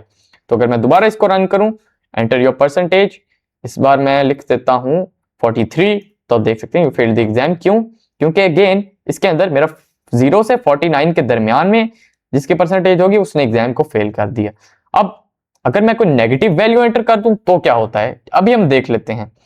तो अगर यूजर एंटर कर दे -1, तो please enter percentage between 0 to 100। तो आप देख सकते हैं जिसने out of bound data enter किया, out of bound information enter की, यानी कि वो इंफॉर्मेशन जो कि ट्रू नहीं हो सकती हमारे इस केस के अंदर, क्योंकि परसेंटेजेस 0 से 100 के दरमियान में ही होंगी। तो आप देख सकते हैं हमारी ये वाली आखिरी एल्स वाली लाइन रन हुई और ये रन होगी ही होगी। अगर मैं हमारी बाकी कंडीशंस जैसी फेल होंगी हमारी ये वाली लाइन जरूर रन होगी। अगर मैं 1000 लिख दूं जो कि परसेंटेज नहीं हो सकती किसी स्टूडेंट की, तो अब अगर मैं इसको रन करूं please enter percentage between 0 to 100, तो आप देख सकते हैं हमारा रिकॉर्ड परफेक्टली रन हो रहा है। अगर मैं फ्लोटिंग परसेंटेज एंटर करूं तो क्या होता है, तो रूल्स अगेन वही रन होंगे। अगर मैं 90 से 100 के दरमियान में कोई भी वैल्यू 90 से 100 के दरमियान में 90.1 भी 90 से 100 के दरमियान आता है तो जिसकी परसेंटेज 90.1 होगी उसका ग्रेड होगा ए। अब मैं इसको रन करके देखता हूं तो आप देख सकते हैं मेरा ग्रेड है। तो हमारा कोड परफेक्टली रन हो रहा है। अगर मैं इस सारे कोड को समराइज करूं तो वो सिंपल, हमने सबसे पहले इनपुट मांग ली फ्लोटिंग डाटा टाइप की यूजर को प्रॉम्प्ट डिस्प्ले करा के, क्योंकि हमने इंफॉर्मेशन इकट्ठी की, डाटा इकट्ठा किया। अब उस डाटा को हमने स्टोर करना था कहां पर, वेरिएबल के अंदर जो कि कंटेनर होता है। फिर हमने कंडीशन लगाई किसके ऊपर, हमारे डाटा के ऊपर। वो डाटा कहां से आया, जो कि हमने कंटेनर के अंदर स्टोर किया था, वो डाटा आके हो गया स्टोर कंटेनर में। और कंटेनर की वैल्यू हो सकती है चेंज, डाटा हो सकता है चेंज। क्यों? क्योंकि कोई यूजर अगर अपनी परसेंटेज 95 एंटर करे तो दूसरा यूजर 97 भी तो एंटर कर सकता है। तो हमारी वैल्यू हो रही है चेंज, 97 या 95 जो भी यूजर एंटर करे वो यहाँ पर आके हो जाएगी स्टोर। फिर यहाँ पर होगा कंपैरिजन और लॉजिकल ऑपरेटर। इन दोनों को जब हमारी ये दोनों ट्रू होंगी, यानी कि परसेंटेज 90 से 100 के दरमियान में होगी, तो होगा ग्रेड ए। और सो ऑन हमारी बाकी एलिफ वाली कंडीशनल स्टेटमेंट्स भी मैंने इसी तरह इसी लॉजिक के साथ डेवलप की। तो आप देख सकते हैं हो सकता है आपको सिंटैक्स थोड़ा मुश्किल लगे, लेकिन ये हमारी पाइथन के भी बेसिक्स पर हैं, अभी हम बिगिनर हैं, तो ये प्रोग्राम हो सकता है आपके लिए थोड़ा सा एडवांस हो, लेकिन हमने एक बिगिनर प्रोग्राम से भी तो स्टार्ट किया था। तो आप इस काबिल तो हो जाने चाहिए कि आप ऐसा प्रोग्राम बना सकें। तो अब आपकी बारी है, आप भी अपना खुद का कंडीशनल स्टेटमेंट वाला प्रोग्राम बनाएं। अब आप सोचेंगे कि आप खुद का प्रोग्राम कैसे बना सकते हैं। आप गूगल पे conditional statement for beginner program search कर लें फॉर प्रैक्टिस, आपके पास ढेर सारी ऑप्शंस आ जाएंगी प्रैक्टिस के लिए। तो वहां से प्रैक्टिस कर सकते हैं अपनी टाइप की, जैसे कि जो भी आपको फन टास्क लगे, फन प्रोग्राम लगे, आप उसको चूज कर सकते हैं एंड आप अपने कोड को रन कर सकते हैं। और अगर आपको कोई एरर आए तो आप मुझे कमेंट कर सकते हैं, मैं जरूर रिप्लाई करूंगा। तो यह था हमारा सिंपल था प्रोग्राम। अब मैं दोबारा बता दूं कि एल्स वाली कंडीशन ट्रू होती है जब हमारी बाकी कंडीशन हो जाए फॉल्स। तो पहली कंडीशन हुई फॉल्स, पाइथन ने इस प्रिंट को इग्नोर कर दिया, पाइथन ने प्रिंट नहीं किया क्योंकि ये वाली कंडीशन होगी फॉल्स।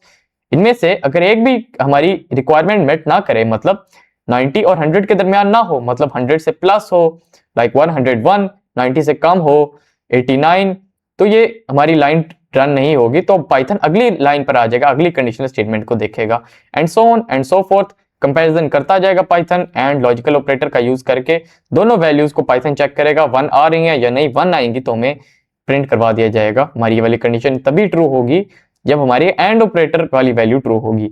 और एंड ऑपरेटर कब ट्रू होती है, जब हमारी ये दोनों रिक्वायरमेंट होगी मेट। तो आप कह सकते हैं हमने यहाँ पर लिमिट लगाई है। तो ये सिंपल सा प्रोग्राम था। अब हम कंडीशन स्टेटमेंट्स का यूज करते हुए एक और प्रोग्राम बनाते हैं ताकि हमारे कॉन्सेप्ट्स थोड़े और क्लियर हो जाएं, फिर हम अपने लूप्स की तरफ बढ़ेंगे। तो अगले प्रोग्राम पर बढ़ने से पहले हम इस प्रोग्राम का जो कि ग्रेड चेक था, इसका रियल वर्ल्ड यूज देख लेते हैं। अब आपको एक टास्क दिया जाता है आपको स्टूडेंट्स का डाटा दिया जाता है एक्सेल या किसी भी फॉर्मेट के अंदर, और आपको टास्क दिया जाता है कि आपने उन सब के ग्रेड बताने हैं, आपको स्टूडेंट की परसेंटेज दे दी गई है, तो आप क्या करेंगे? तो आप इस तरह का प्रोग्राम बनाएंगे स्टूडेंट के ग्रेड्स को कैलकुलेट करने के लिए, ना कि बार बार खुद देखने के लिए, कंपेयर करने के लिए। तो that's a lot of maths, क्योंकि थाउजेंड्स ऑफ स्टूडेंट्स जब आपके पास आएंगे तो क्या आप उनको इस तरह करें, कंपेयर करेंगे? अब 90 से 100 के दरमियान में तो बहुत सारे स्टूडेंट्स के परसेंटेज हो सकती है, या 70 से 89 या 50 से 69, तो बहुत सारे स्टूडेंट्स की परसेंटेज इनके दरमियान में हो सकती है, या हो सकता है बहुत सारे स्टूडेंट्स फेल भी हुए हों। तो आपने बस एक बार ऐसा प्रोग्राम बनाना है और ऑटोमेट कर सकते हैं आप टास्क्स को। हालांकि अभी हमने ऑटोमेशन तो कंप्लीट नहीं किया, लेकिन प्रोग्राम का बैक एंड में यही होगा, यही होगी कंपैरिजन बेसिकली। तो अब हम अगले प्रोग्राम पर चलते हैं और उसका रियल वर्ल्ड यूज को पहले देख लेते हैं। तो जब भी आप गूगल के अंदर जाते हैं, ओपन करते हैं, यूट्यूब को ओपन करते हैं, कोई भी वेबसाइट को ओपन करते हैं, तो आपसे सबसे पहले कह दिया जाता है साइन अप और लॉग इन। आपको दो ऑप्शंस दी जाती हैं। लॉग इन आप तब करते हैं जब आपने साइन अप के दौरान अपनी इंफॉर्मेशन को, अपनी डिटेल्स को स्टोर कर दिया हो, एंटर कर दिया हो या सेव कर ली हो, और लॉग इन के अंदर आप उन सेव डिटेल्स को एंटर करते हैं। तो फिर उनको कैसे पता चलता है कि आप वही सेम यूजर हैं, और जहां पर आपने छोड़ा था उस टास्क को, उस वेबसाइट को, आप उसी तरह उसको खोल सकते हैं। तो बैंकिंग डिटेल्स भी आपकी इसी तरह स्टोर होती हैं। तो अब हम एक ऐसा प्रोग्राम बनाएंगे जिसके अंदर हम यूजर को उससे इनपुट मांगेंगे, उसका यूजर नेम और पासवर्ड, और फिर अगर उसकी डिटेल्स मैच करेंगी तो हम उसको वेलकम करेंगे, सिर्फ और सिर्फ तब जब उसकी डिटेल्स मैच करेंगी। तो उसके लिए बस मैं इस प्रोग्राम को कर देता हूं साइलेंट, हमारे प्रोग्राम 2 को। तो उसके लिए मैं यहां पर आता हूं, ट्रिपल डबल कोट्स का अगेन मैं यूज करूंगा, क्योंकि मैं पता है मल्टी लाइन कमेंट्स को ऐड करने के लिए, यानी मल्टी लाइंस को साइलेंट करने के लिए हम ट्रिपल कोट्स का यूज करते हैं। तो यहां पर हमारे दो प्रोग्राम्स हो चुके हैं कंडीशनल स्टेटमेंट्स के। तो अब हम अपने प्रोग्राम 3 पर आ चुके हैं। तो मैं अगेन कमेंट ऐड कर देता हूं ताकि आपको याद रहे कि हमारा कौन सा प्रोग्राम था। प्रोग्राम 3 लॉग इन डिटेल्स, क्योंकि वो लॉग इन डिटेल्स होती हैं जो कि यूजर एंटर करता है जब वो साइन अप के दौरान सेव करता है, जो इंफॉर्मेशन वो यूजर लॉगिन के दौरान एंटर करता है। तो अब हम लॉगिन डिटेल्स के नाम से प्रोग्राम बनाएंगे। तो इसके अंदर हम बेसिकली करेंगे क्या, मैं सबसे पहले एक वेरिएबल बना लेता हूं जिसके अंदर मैं यूजर का नेम स्टोर कर देता हूं, यूजर नेम।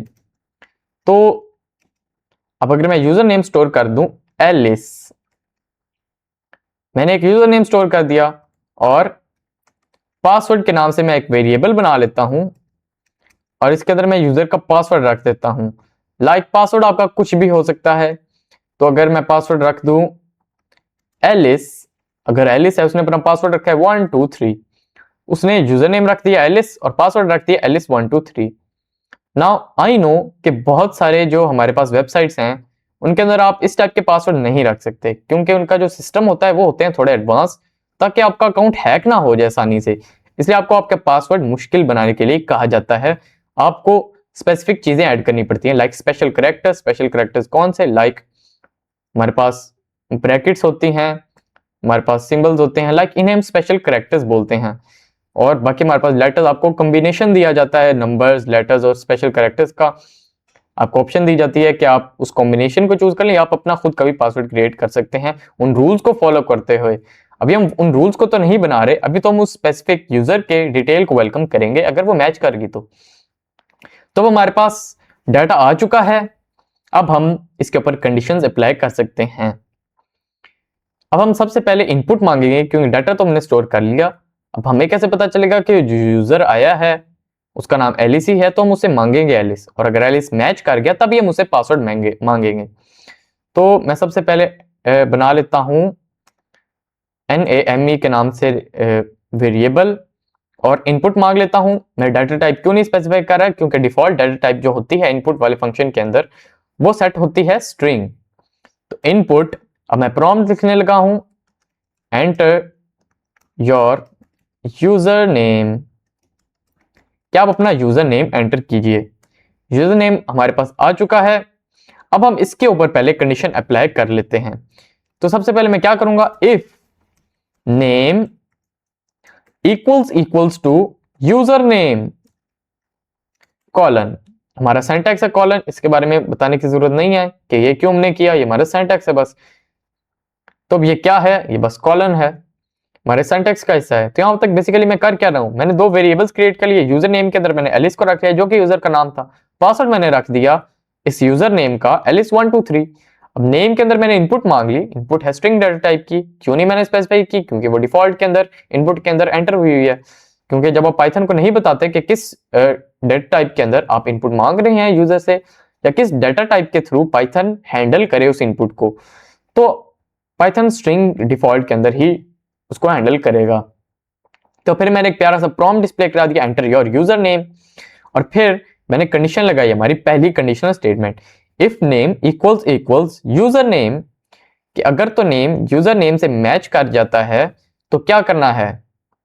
तो अब हम एक और कंडीशनल स्टेटमेंट लगाएंगे कि अगर तो मैच कर जाता है यूजर नेम, तो हो सकता है यूजर नेम तो किसने तुक्का लगा लिया हो, अब हमें पासवर्ड भी तो चेक करना है ना। तो अब हम देखेंगे एक और कंडीशनल स्टेटमेंट लगाएंगे। तो यहां पर मैं कंडीशन के अंदर कंडीशन लगा रहा हूं, इसको हम कहते हैं nested structures. Nested conditional statement बन जाएगी हमारे पास नेस्टेड लूप्स भी होते हैं, नेस्टेड कंडीशनल स्टेटमेंट्स भी। ये होती क्या है कि जब हमारे पास कंडीशन के अंदर कंडीशन आ जाए, तो कंडीशनल स्टेटमेंट के अंदर जब हमारे पास कंडीशन आ जाए, तो जैसे हमारे पास नेस्ट्स होते हैं, ये बस उनकी एग्जांपल्स हैं कि हमारे नेस्ट्स को कैसे बनाया जाता है। वो चिड़िया बड़ी खूबसूरती से तिनका तिनका करके बनाती है, तो तिनके के अंदर तिनका जुड़ा हुआ होता है। तो इसी तरह कंडीशनल स्टेटमेंट में भी हमारे पास कंडीशन के अंदर कंडीशन जुड़ी है, एक नेस्टेड सा स्ट्रक्चर बन जाएगा। तो हमारी पहली कंडीशन हो चुकी है ट्रू। अब हमारी अगली कंडीशन आएगी, इफ पासवर्ड जो कि हमारा अगेन वेरिएबल था जिसके अंदर हमने पासवर्ड स्टोर किया है, इक्वल्स टू, अब हमने पासवर्ड भी इनपुट में मांगनी है, सॉरी हमें इसे पहले स्पेसिफाई करना चाहिए था, इसे बस PASS, यहां पर मैं यूजर पासवर्ड लिख देता हूं, और यहां पर एक बार हम इसे कट कर देते हैं। यहां पर मैं बेसिकली करना क्या चाह रहा हूं, मैं बस इनपुट मांगना चाह रहा हूं, तो हमारे वेरिएबल्स का नेम बस मिक्स हो रहा था, सेम वेरिएबल का नेम आ रहा था। तो यहां पर मैं पासवर्ड यूज कर सकता हूं, क्योंकि हमारे अगर आपने डिफरेंट डाटा स्टोर करना है तो आप एक ही नाम से वेरिएबल नहीं क्रिएट कर सकते। तो पासवर्ड, इसके अंदर अब हम दोबारा इनपुट मांगेंगे, इनपुट एंटर योर पासवर्ड।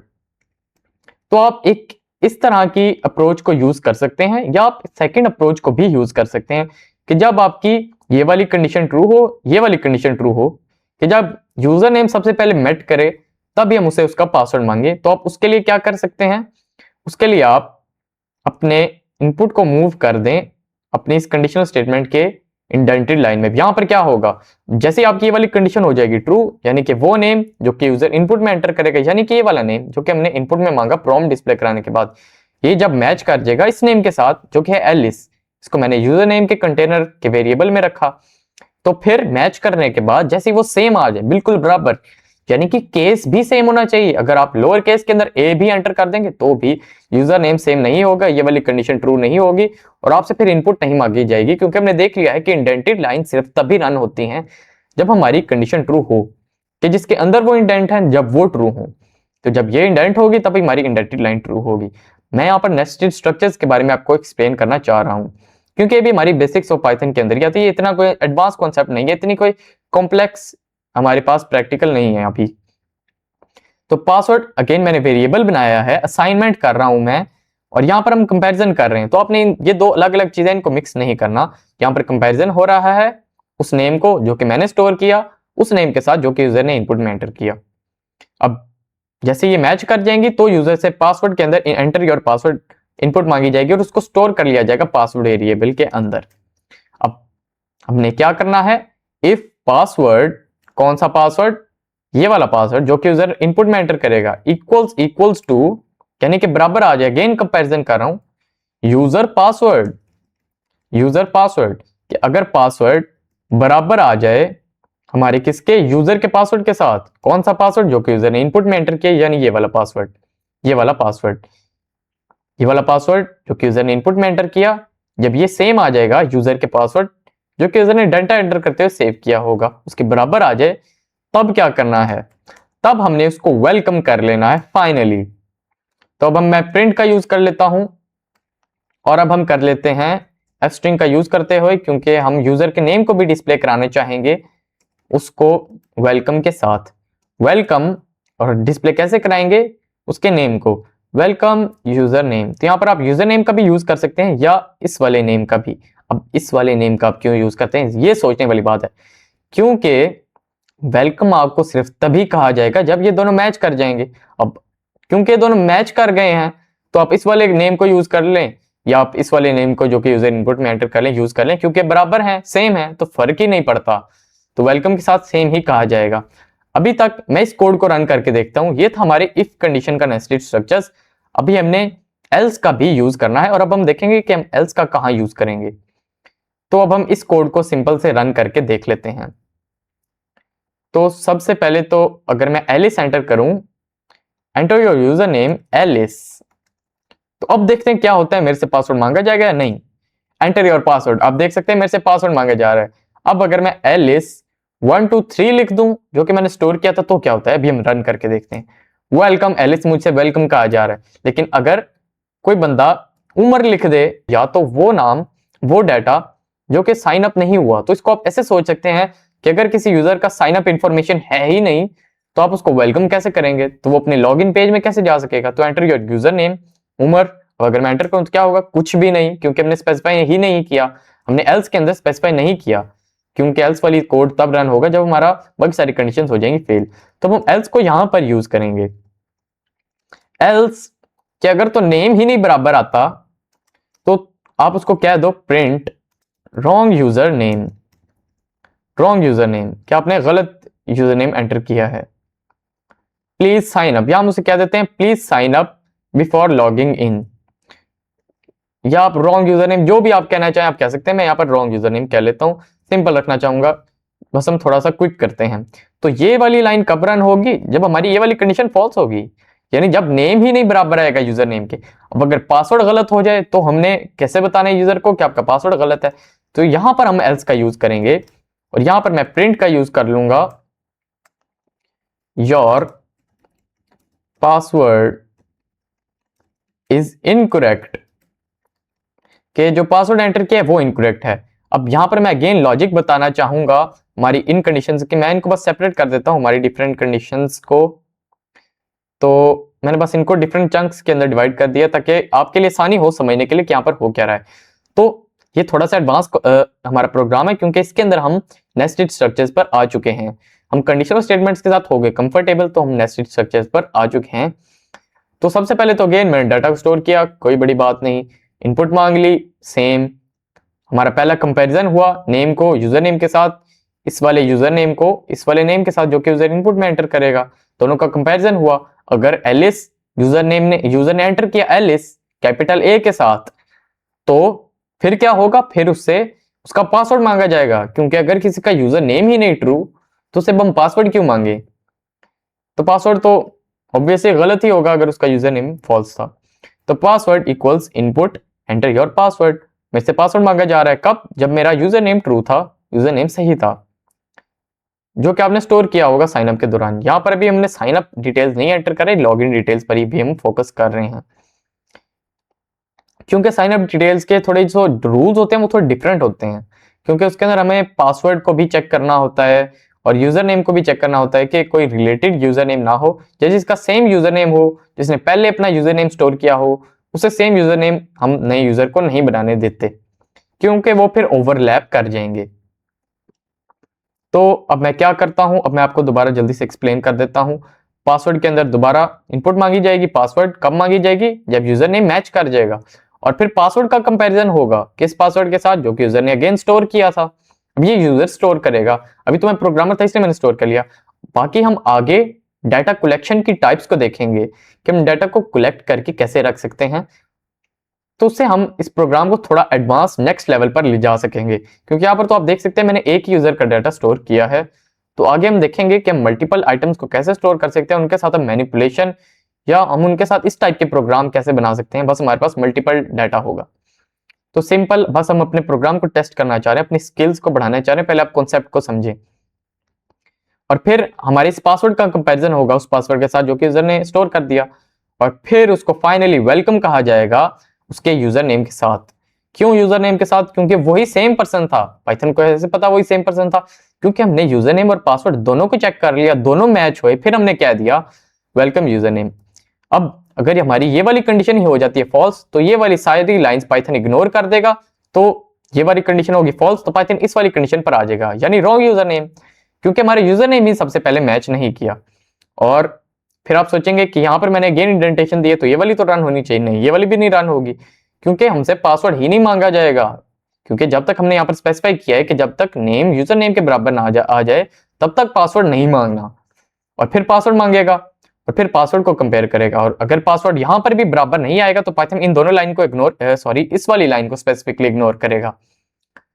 तो अगर ये वाली होती है फॉल्स तो इन सबको इग्नोर करता है, अगर ये वाली हमारी लाइन ये वाली कंडीशन फॉल्स होती है तो इसको इग्नोर करेगा और हमारी एल्स वाली लाइन हो जाएगी रन। एल्स वाली लाइन जरूर रन होगी, ये हो ही नहीं सकता कि इस स्टेप पर आकर आपकी एल्स वाली लाइन हो जाए फेल, क्योंकि एल्स का मतलब ये है वरना ये कर ही दो बस। तो अगर हम इनको नॉर्मल में बोलेंगे तो इफ का मतलब अगर, एलिफ का मतलब हो सकता है ऐसा हो, एल्स का मतलब जरूर यही होगा। तो इनको हम सिंपल लैंग्वेज के अंदर इस तरह बोल सकते हैं, बस आप रिमेंबर रखें ताकि आपको याद रहे। तो ये था हमारा सिंपल सा प्रोग्राम। अब हम चलते हैं अपने लूप्स के ऊपर। हमारी कंडीशनल स्टेटमेंट्स हो चुकी हैं क्लियर, बस आपको प्रैक्टिस की कमी रह गई, अब बस आप प्रैक्टिस करें। आपको सिंटैक्स का पता चल गया, यहाँ पर हो क्या रहा है, कंपैरिजन ऑपरेटर्स यूज कैसे करना है, इनको लॉजिकल ऑपरेटर्स को, आपको इन सब चीजों का पता चल चुका है। नेस्टेड स्ट्रक्चर्स का भी आपको पता चल चुका है, और लॉजिक का जो कि यहाँ पर चल रही है उसका भी आपको पता चल चुका है। दोबारा रिकैप कर दूं लॉजिक, क्योंकि हो सकता है थोड़ी सी ट्रिकी हो। हमारी ये वाली लाइन हुई फॉल्स, ये वाली कब होगी फॉल्स? जब नेम यूजर नेम के बराबर नहीं आएगा, वो नेम जो कि हमने प्रोग्रामर ने भी स्टोर किया था और उस नेम के साथ जो कि प्रोग्रामर ने इनपुट मांग ली यूजर से, ये हो गया फॉल्स। तो पाइथन इन सब लाइन को इग्नोर कर देगा और इसके वाली लाइन जरूर रन होगी। इसका मतलब यह है कि बस इसको कर दो, तो रॉन्ग यूजर नेम उसको प्रिंट कर दिया जाएगा, क्योंकि हमारा पहला स्टेप यूजर नेम ही हो गया फॉल्स, पहली कंडीशन ही होगी फॉल्स।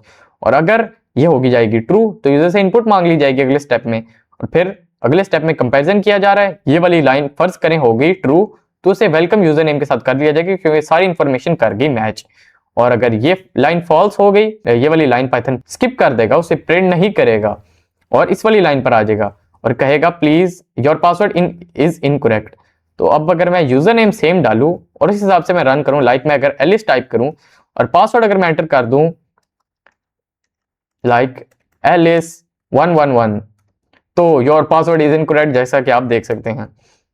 और अगर मेरा यूजर नेम ही मैं गलत डाल दूं तो क्या होगा? मैं उमर लिख दूं या एलिस लोअर केस में लिख दूं तो क्या होगा?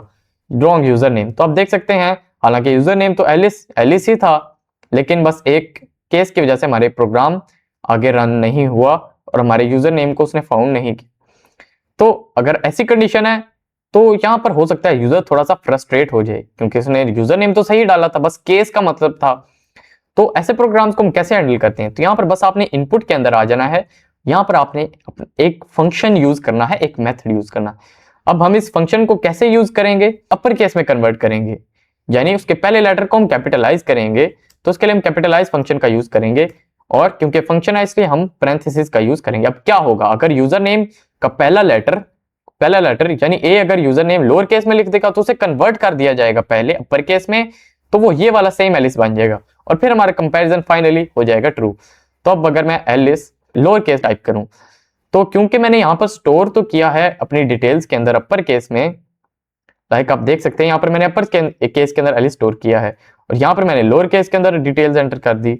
यूजर जल्दी में था, वो कैपिटल करना भूल गया या किसी भी वजह से हम अपने प्रोग्राम को थोड़ा और फ्रेंडली बनाते हैं। अब देखते हैं क्या, तो आप देख सकते हैं मेरे से पासवर्ड मांग लिया गया।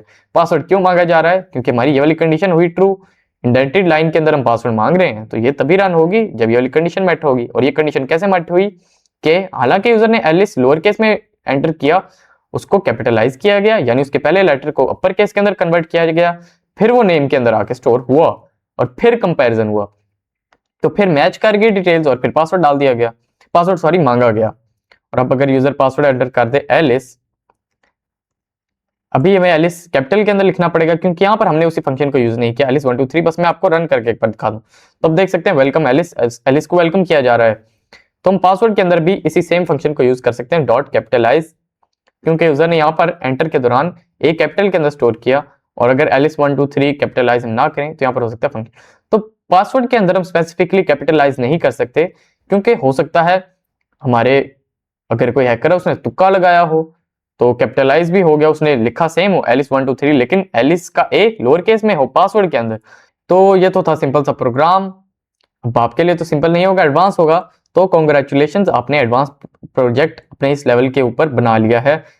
अब हम चलते हैं अपने लूप्स के ऊपर, क्योंकि अब हम उसके लिए हम तैयार हैं बेसिकली। Let's go. लूप्स होते क्या हैं? जब हमने अपने प्रोग्राम को या स्पेसिफिक लाइंस ऑफ कोड्स को इटरेट करना हो, लूप के अंदर चलाना हो या मल्टीपल टाइम्स रन करना हो, तो हम क्या कर सकते हैं। अब प्रॉब्लम को हम पहले रियल वर्ल्ड के अंदर सिनेरियो के अंदर समझते हैं कि क्या प्रॉब्लम है भी या नहीं है। तो मैं यहाँ पर आके न्यू फाइल क्रिएट कर लेता हूँ और बस आपके सामने एक सिनेरियो रखता हूँ। अब फर्ज करें आपने प्रिंट करना था, आपने अपना नेम प्रिंट करना था, माई नेम इज उमर। तो आपने अपना नेम प्रिंट करवाना था 10 टाइम्स। तो आप क्या करते? पहली अप्रोच, आप कंट्रोल वी करते जाते जब तक 10 टाइम्स नहीं हो जाता, या आपने जैसे 3 टाइम्स कंट्रोल वी कर लिया, आप इनको दोबारा कॉपी करते और इनको पेस्ट कर लेते, 9 टाइम्स हो गया, और अगेन इसको एक लाइन को कॉपी करते और इसको पेस्ट कर लेते। ये तो थी सिर्फ 10 लाइन्स। यहाँ पर बेसिकली मैंने 7 रखी हैं, 10 के लिए मैं 3 और चाहिए होंगी। तो आप देख सकते हैं काउंट करना भी एक मसला है, लेकिन काउंट करने के अलावा आपका कोड मैसी होता जा रहा है। अभी तो ये 10 लाइंस थी, अब आप सोचिए आपने 100 लाइन करनी हो, अब आप क्या करेंगे? इसको क्या आप 10 टाइम्स और पेस्ट करेंगे ऐसे लाइक दिस? तो आप देख सकते हैं आपका कोड बस मैसी होता जाएगा और 100 लाइन ऑफ कोड बन जाएगा। हालांकि काम आपने क्या करना था, आपने बस अपना नेम प्रिंट करवाना था, रन होगा कोड, आपका सही रन होगा, नो प्रॉब्लम। आपको कोड कंट्रोल वी करके आपकी उंगलियां थक नहीं जाएंगी। चलो उंगलियां ना भी थकें, लेकिन ये एक बेस्ट अप्रोच नहीं है, ये इफेक्टिव नहीं मानी जाएगी। आपका कोड मैसी होता जाएगा, लाइंस लंबी होती जाएंगी, आपकी फाइल बड़ी होती जाएगी और आपको ही मसले आएंगे बस। तो इस प्रॉब्लम को सॉल्व करता है फॉर लूप, और रियल वर्ल्ड में भी इसका बहुत यूज है। लाइक आप कोई नंबर गेसिंग गेम खेल रहे हैं, इसकी मैंने पहले भी एग्जांपल दी थी, और एक नंबर बेसिकली रैंडमली चूज कर लिया जाता है, उसको आपने गेस करना होता है। जब तक आप गेस नहीं कर लेते तब तक आप गेस करते रहते हैं, बस इसको लूप में लगा हुआ है, आपको ऑप्शन दे दी। तो दो टाइप्स के हम लूप्स को देखें, फॉर और वाइल। तो अब हम सबसे पहले लूप्स के स्ट्रक्चर को देख लेते हैं। तो हमारा जो पहला लूप है फॉर, उसका जो कीवर्ड है वो भी है फॉर, बस फॉर। अब फॉर के बाद क्या करना है? सबसे पहले अगर मैं लिख दूं, हम हमारा इसका सबसे पहले सिंटैक्स देख लेते हैं। फॉर आई इन रेंज, अभी मैं बताऊंगा ये मैं क्या कर रहा हूं, सबसे पहले मैं आपको कीवर्ड बता दूं। For I in range 10 times, range के अंदर मैं स्पेसिफाई कर रहा हूं कि कितने टाइम्स मैं क्या करवाना चाहता हूं। क्या करवाना चाहता हूं वो मैं प्रिंट करवाना चाहता हूं, क्या? हेलो। मैं हेलो बस प्रिंट करवाना चाहता हूं 10 टाइम्स। तो मैं देखता हूं क्या होता है। अब मैं एक्सप्लेन कर दूं कि यहां पर हो क्या है। मैंने फॉर लूप का यूज किया। लूप क्या करेगा? ये इटरेट करेगा, यानी इस लाइन को 10 टाइम्स प्रिंट करेगा। अब इसको कैसे पता चलेगा कि मेरी 10 टाइम्स हो गई हैं? वो आई ध्यान रखेगी, यानी आई बेसिकली काउंट करेगी कि मैंने कितने टाइम्स प्रिंट कर लिया है। तो ये 10 - 1 करेगी, पहले 9 हो जाएगा, एक बार प्रिंट हो गया, पाइथन को पता चल जाएगा। अगेन एक बार जब दोबारा रन होगा तो 9 - 1 करेगी तो 8 हो जाएगा। तो इसी तरह माइनस करते करते जब तक 0 नहीं हो जाता, यानी रेंज हमारी जब तक 0 यहां पर वैल्यू नहीं आ जाएगी, तब तक हमारा लूप रन होता रह जाएगा। तो यहां पर मैंने आपको इसके पीछे का फ्लो बता दिया है, इसके पीछे की लॉजिक बता दी है कि आई जो है ये हमारे काउंट का बस ध्यान रखेगी कि मैंने कितने टाइम्स अपने इस प्रोग्राम को रन कर लिया है। तो ये बस सिंपल है, फॉर आई इन रेंज 10।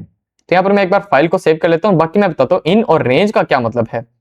तो मैं इसको लूप्स के नाम से सेव कर लेता हूं और मैं टर्मिनल विंडो को एक बार क्लोज कर लेता हूं, क्योंकि अभी हम इसको रन करते हैं, नहीं देखना चाहते, भी हम समझ लेते हैं क्या रहा है। आए जो कि ध्यान रखेगी, ये होते एक वेरिएबल है, क्योंकि वेरिएबल के अंदर ही तो हमने ध्यान रखना है अपने काउंट का। तो ये इस काउंट को अपने आई वेरिएबल के अंदर स्टोर करती रहेगी, यानी काउंट करती रहेगी जितने टाइम्स हम अपना प्रिंट कर चुके होंगे, और जितने टाइम्स रह जाएगी उसका भी ध्यान रखेगी, ताकि जैसे ही 0 हो जाए हमारा लूप स्टॉप हो जाए। इन का मतलब है कि इस रेंज के अंदर आपने 10 टाइम्स प्रिंट करना है हेलो वर्ल्ड, बस। इसको हम सेम इंग्लिश के तरह रीड कर सकते हैं। तो पाइथन का यही फायदा है कि आपका जो भी कोड हो, आप बस उसको इंग्लिश की तरह या उर्दू की तरह अपनी नॉर्मल लैंग्वेजेस में रीड कर सकते हैं। तो आप देख सकते हैं कितना आसान है इसका कोड रीड करना। अब अगर आपको ये भी मुश्किल लग रहा है तो एक बार मैं आपको सजेस्ट करूंगा कि आप जावा या सी प्लस प्लस या सी हैश इन लैंग्वेजेस के कोड को आप एक बार बस व्यू करें और आप देखें कि उसके अंदर हम प्रिंट हेलो वर्ल्ड कैसे करते हैं। कि हमने यूजर को हेलो वर्ल्ड अगर कहना हो या यूजर को अपना नेम बताना हो, प्रिंट करवाना, आउटपुट दिखाना हो, तो हम क्या करेंगे।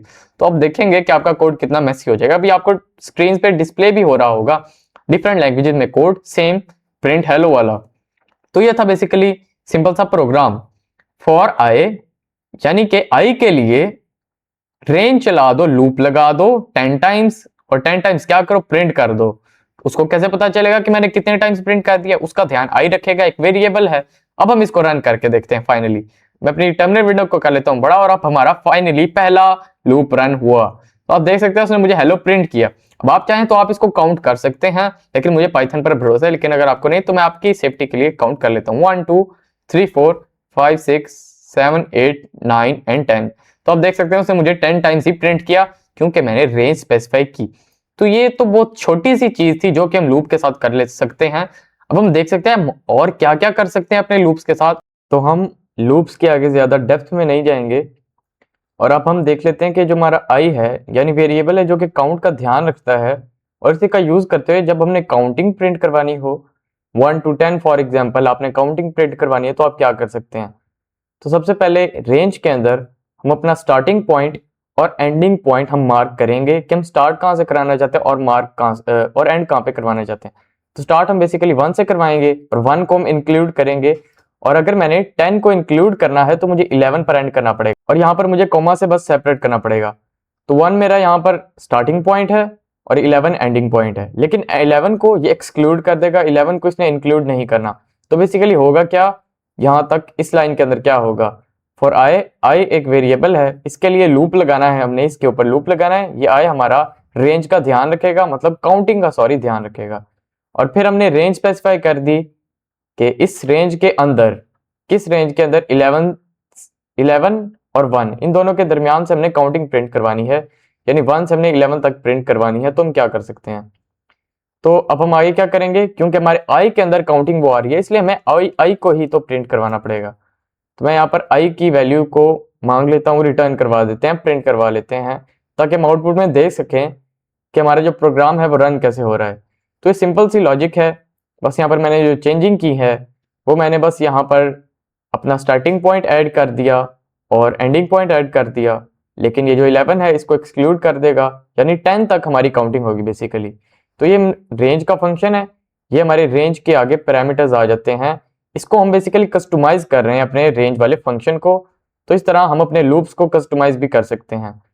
तो मैं काउंटिंग प्रिंट करवा लेता हूं, प्रिंट आई, यानी कि जिस वेरिएबल के अंदर वो काउंट का ध्यान रखेगा बस वही। तो अब अगर मैं इस कोड को रन करके देखूं तो जैसे कि आप देख सकते हैं हमारे कोड कैसा रन हुआ कि उसने 1 से 10 तक हमें काउंटिंग प्रिंट कर दी, 11 उसने नहीं प्रिंट किया। स्टार्ट 1 से स्टार्टिंग पॉइंट और हमारा जो एंडिंग पॉइंट था वो था 11, लेकिन 11 को वो एक्सक्लूड कर देगा बस। तो ये हमारा डिफॉल्ट में रहेगा हमारे लूप्स का। तो हम लूप्स की ज्यादा डेप्थ में नहीं जाएंगे, अब हम वाइल लूप को भी देख लेते हैं। लूप्स बेसिकली बस पिलर्स के तौर पर आपको पता होनी चाहिए, बस इतना ही आपको लूप का पता हो तो आप अपने मॉड्यूल 2 पर जा सकते हैं, एमएल वाले मॉड्यूल पर। तो अब हम जाते हैं अपने वाइल लूप की तरफ। इसको मैं बेसिकली एक बार मार्क कर देता हूँ, कमेंट कर देते हैं हम इसके ऊपर, ताकि पाइथन इसे इग्नोर कर दे और आपको बस याद रहे कि हमने यहाँ पर क्या किया है। तो हमारा फॉर लूप था। अब वाइल लूप का जो कीवर्ड है वो है WHILE इन्हीं स्पेसिफिक स्पेलिंग्स के साथ, और आपने लोअर केस में लिखना है।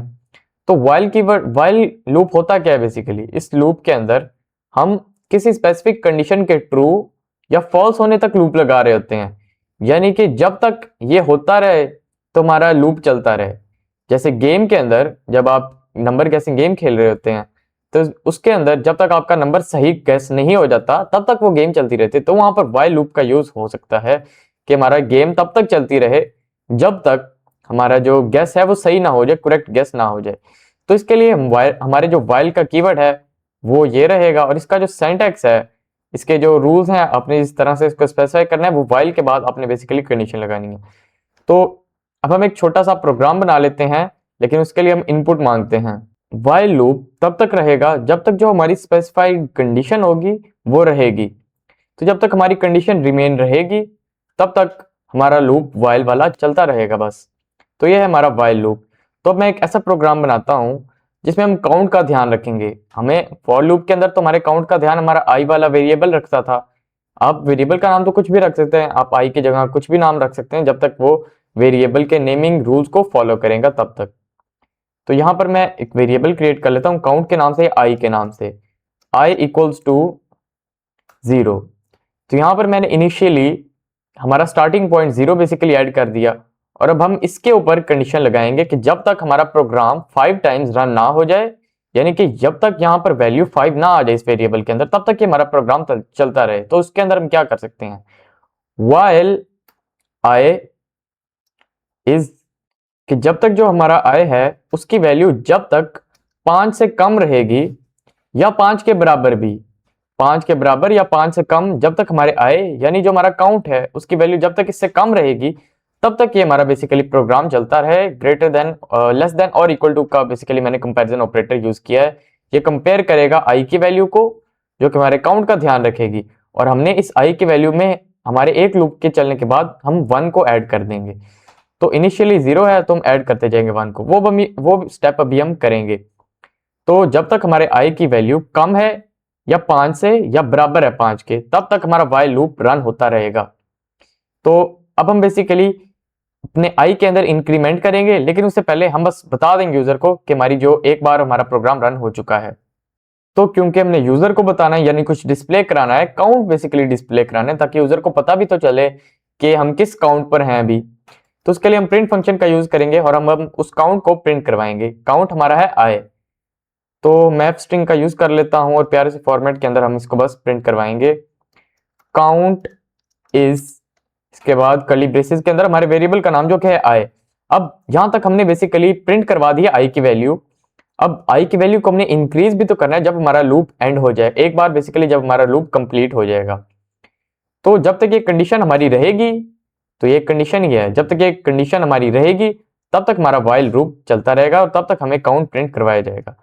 तो अब हम i के अंदर बेसिकली इंक्रीमेंट करेंगे, ऐड करेंगे। क्या करेंगे, हम 1 को ऐड करते रहेंगे हमारे वेरिएबल के अंदर, यानी 0+1 करते रहेंगे बेसिकली हर टाइम। एक बार ये लाइन रन हुई और ये कंडीशन जब हमारी ट्रू होगी तब हमारी ये लाइन रन होगी, यानी हमें प्रिंट कराया जाएगा कि काउंट है ये i। जो भी i की वैल्यू होगी, फिलहाल तो इनिशियली 0 होगी, और फिर एक बार जब हमारा while लूप रन होगा उसके बाद हम i के अंदर 1 का इंक्रीमेंट कर देंगे। तो इससे पता क्या चलेगा कि हमारा जो while लूप है वो एक बार चल चुका है, तो काउंट इज 1, यहाँ पर 1 आ जाएगा एक बार चलने के बाद। फिर इसी तरह हमारा ये स्टेप रिमेन होते रहेंगे। तो पहली बार तो हमें 0 प्रिंट करवाया जाएगा, उसके बाद 1, फिर 2, फिर 3, और जब तक 5 नहीं प्रिंट करवा दिया जाता तब तक हमारा लूप चलता रहेगा। तो अब हम इसको रन करके भी देख लेते हैं, लेकिन जब हमारा लूप एंड हो जाए तो हमें पता भी तो चलना चाहिए कि हमारा लूप एंड हो चुका है। तो यहाँ पर हम यूज कर लेते हैं प्रिंट लूप फिनिश्ड, कि लूप फिनिश हो गया, क्योंकि ये इंडेंटेड लाइन नहीं है, यानी कि वो इस लूप का पार्ट नहीं है। तो हम इस लाइन पर कब आएंगे, जब हमारा लूप खत्म होगा। तो यहाँ पर बेसिकली होगा क्या, हम 9 वाली लाइन से स्टार्ट करेंगे और हमारी 10 और 11 वाली लाइन रिपीट होती रहेंगी। कब तक, जब तक ये i की वैल्यू 5 के बराबर नहीं आ जाएगी, तो 5 से बड़ी बेसिकली नहीं हो जाएगी। तो हम इसको रन करके देख लेते हैं। तो आप देख सकते हैं उसमें काउंट इज 1, काउंट इज 0 से स्टार्ट किया और 5 तक हमें प्रिंट करवाया, फिर उसने लूप इज फिनिश प्रिंट करवा दिया।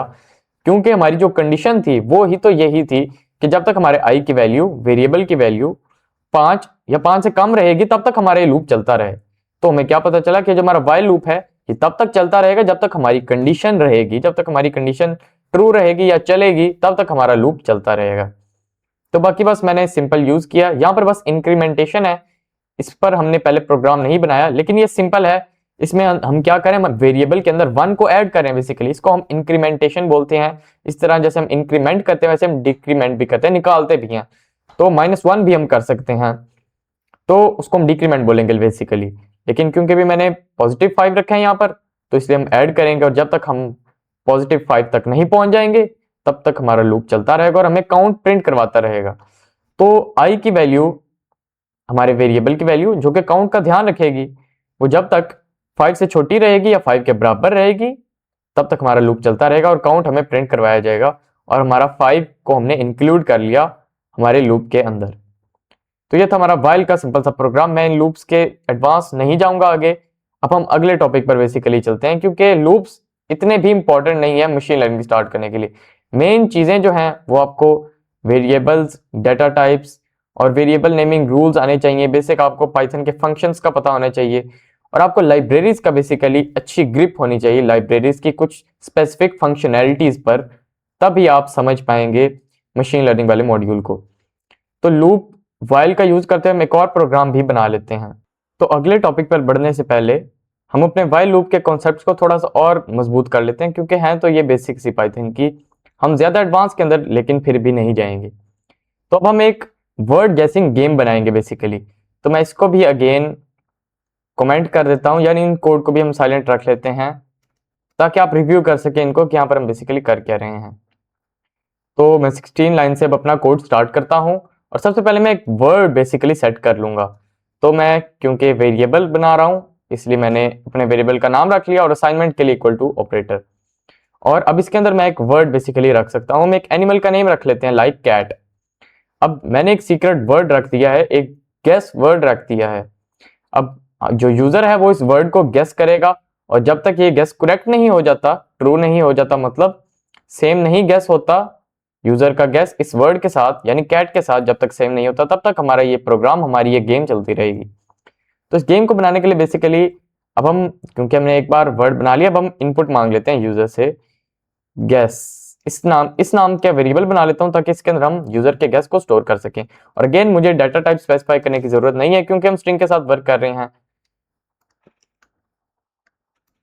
Take the guess of the animal के एनिमल का गैस लें बेसिकली। बस आप ये बस मैंने प्रॉम्प्ट डिस्प्ले कराया है, अभी तक तो कुछ भी नहीं नया था। अब हम व्हाइल लूप का यूज करेंगे। व्हाइल वर्ड के जो हमारा वर्ड है कैट, जब तक ये डजंट इक्वल टू गेस, तब तक कि जब तक हमारा गेस और वर्ड बराबर नहीं आ जाते, मतलब जो यूजर गेस करेगा वो बराबर नहीं आ जाता हमारे वर्ड के, वो वर्ड जो कि हमने बेसिकली रख दिया जिसको यूजर ने गेस करना है। तो यहां पर तो सिंपल है, व्हाइल के जब तक वर्ड बराबर ना आ जाए, डजंट इक्वल टू गेस, तो फिर क्या करना है, क्योंकि बराबर नहीं आ रहा तो हम यूजर को बताएंगे टेक अनदर गेस, प्रिंट, बल्कि हम उसको प्रिंट करा देते हैं रॉन्ग गेस्ड और एक्सक्लेमेशन साइन। बस यहां तक तो सिंपल था, बस प्रिंट करवा दिया, आउटपुट में शो करा देगा बस, और हमारा लूप चल रहा है अब। लेकिन अब प्रिंट करवाने के बाद उसने क्या करना है, उसने दोबारा इनपुट मांगनी है। तो अब मैं इस लाइन को अगेन कॉपी करूंगा और यहां पर पेस्ट कर दूंगा। अब यहां पर ये मैंने इसको कॉपी पेस्ट क्यों किया इस लाइन को, तो यहां पर मैंने इस लाइन को अगेन शो इसलिए कराया, यहां पर ऐड इसलिए किया अपनी 22 लाइन में, इसको हमने पहले 18 लाइन में एंटर किया था, क्योंकि एक बार जब हमारा लूप यहां से रन होगा वो तो इटरेट होता रहेगा यहां पर, तो यहां पर आकर वो दोबारा डिसीजन लेगा, इनपुट दोबारा मांगेगा और फिर दोबारा उसको बेसिकली कंपेयर करेगा हमारे उसके साथ।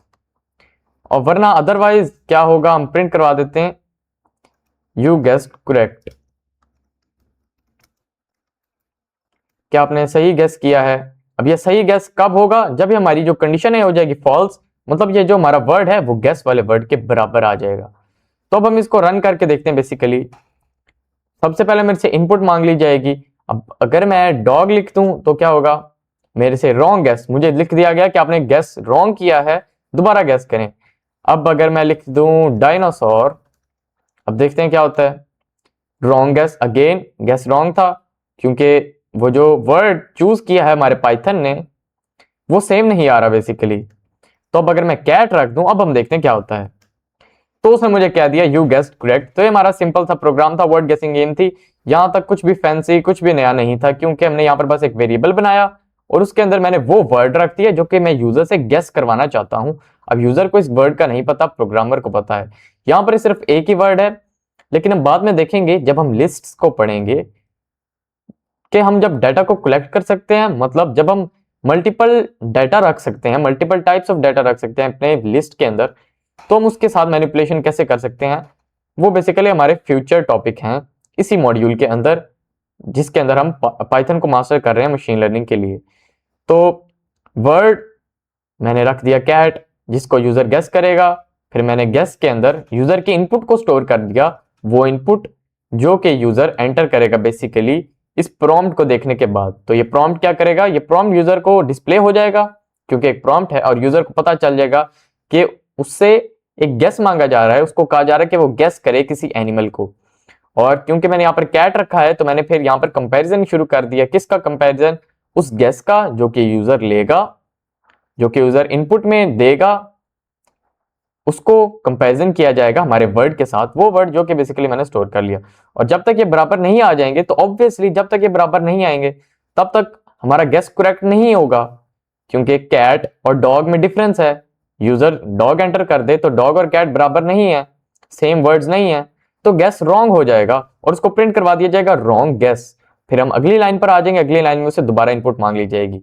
अब क्योंकि ये हमारा रॉन्ग गेस हुआ था तो हमें ये शो नहीं कराया जाएगा, अगली लाइन पर पाइथन जाएगा ही नहीं, क्योंकि अभी तो वो लूप के अंदर है ना, अभी भी लूप हमारा एंड नहीं हुआ। जब हमारा लूप एंड होगा तब हमें लाइन प्रिंट करवाई जाएगी।